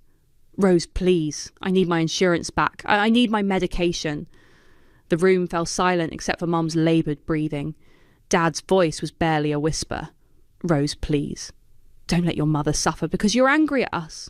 I looked at Mum, slumped in her chair, looking genuinely ill for the first time I could remember. Then I looked at Dad's pleading face and Everett's shocked expression. I'll call 911, I said, but I'm not changing anything else. As I dialed, Dad's voice followed me. If your mother dies because of this, I'll never forgive you, and I'll make sure you get nothing when I'm gone. I finished the call and looked back at him. I stopped expecting anything from you a long time ago. The paramedics arrived in 8 minutes. Mum's episode turned out to be a panic attack, not a heart problem. They checked her vitals, gave her oxygen, and recommended she follow up with her primary care doctor. Will insurance cover this? Dad asked the paramedic. Basic plans usually cover emergency calls, but you'll want to check with your provider. After they left, the 4 of us stood in the living room like strangers. Well, Everett said, breaking the silence. That was dramatic. Shut up, Everett, Dad snapped. Your mother was genuinely scared. Mum has panic attacks when she can't control situations. She's been doing it since we were kids. I stared at my brother. You noticed that too? Of course I noticed. I just never said anything because it worked in my favour. Mum's face went red. How dare you? How dare I what? Tell the truth? Rose has been supporting this entire family while you guilt-tripped her into thinking it was her obligation. I've been taking advantage of it too, but at least I'm honest about it now. Everett! Dad's voice was sharp. No, Dad. I'm done pretending. Rose is right. This is insane. He turned to me.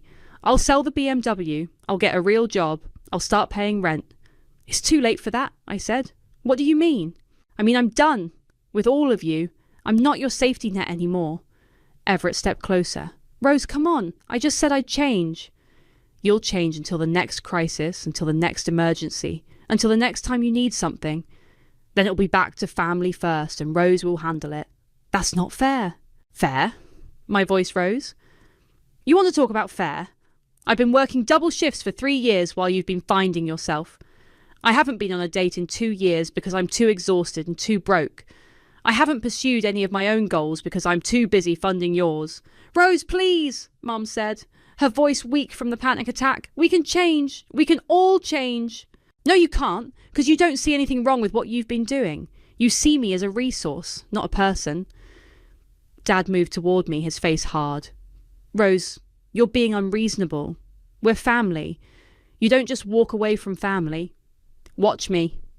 I headed for the door, but Everett grabbed my arm. You're not leaving until we settle this. Let go of me. No.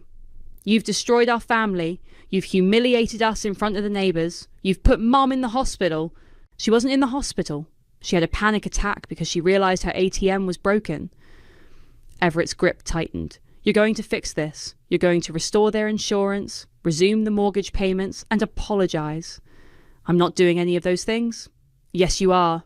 Michaela stepped forward. Let her go. Now. This doesn't concern you, Everett said, not releasing my arm. It concerns me when you put your hands on my friend. Everett, let go of Rose, Dad said, but his voice lacked conviction. Not until she agrees to fix this mess. That's when Michaela pulled out her phone. I'm calling the police. For what? Assault. You're physically restraining someone against their will. Everett looked at her phone, then at me, then slowly released my arm. This isn't over, he said. Yes, it is. I walked to the door with Michaela beside me. As I reached for the handle, Mum's voice stopped me.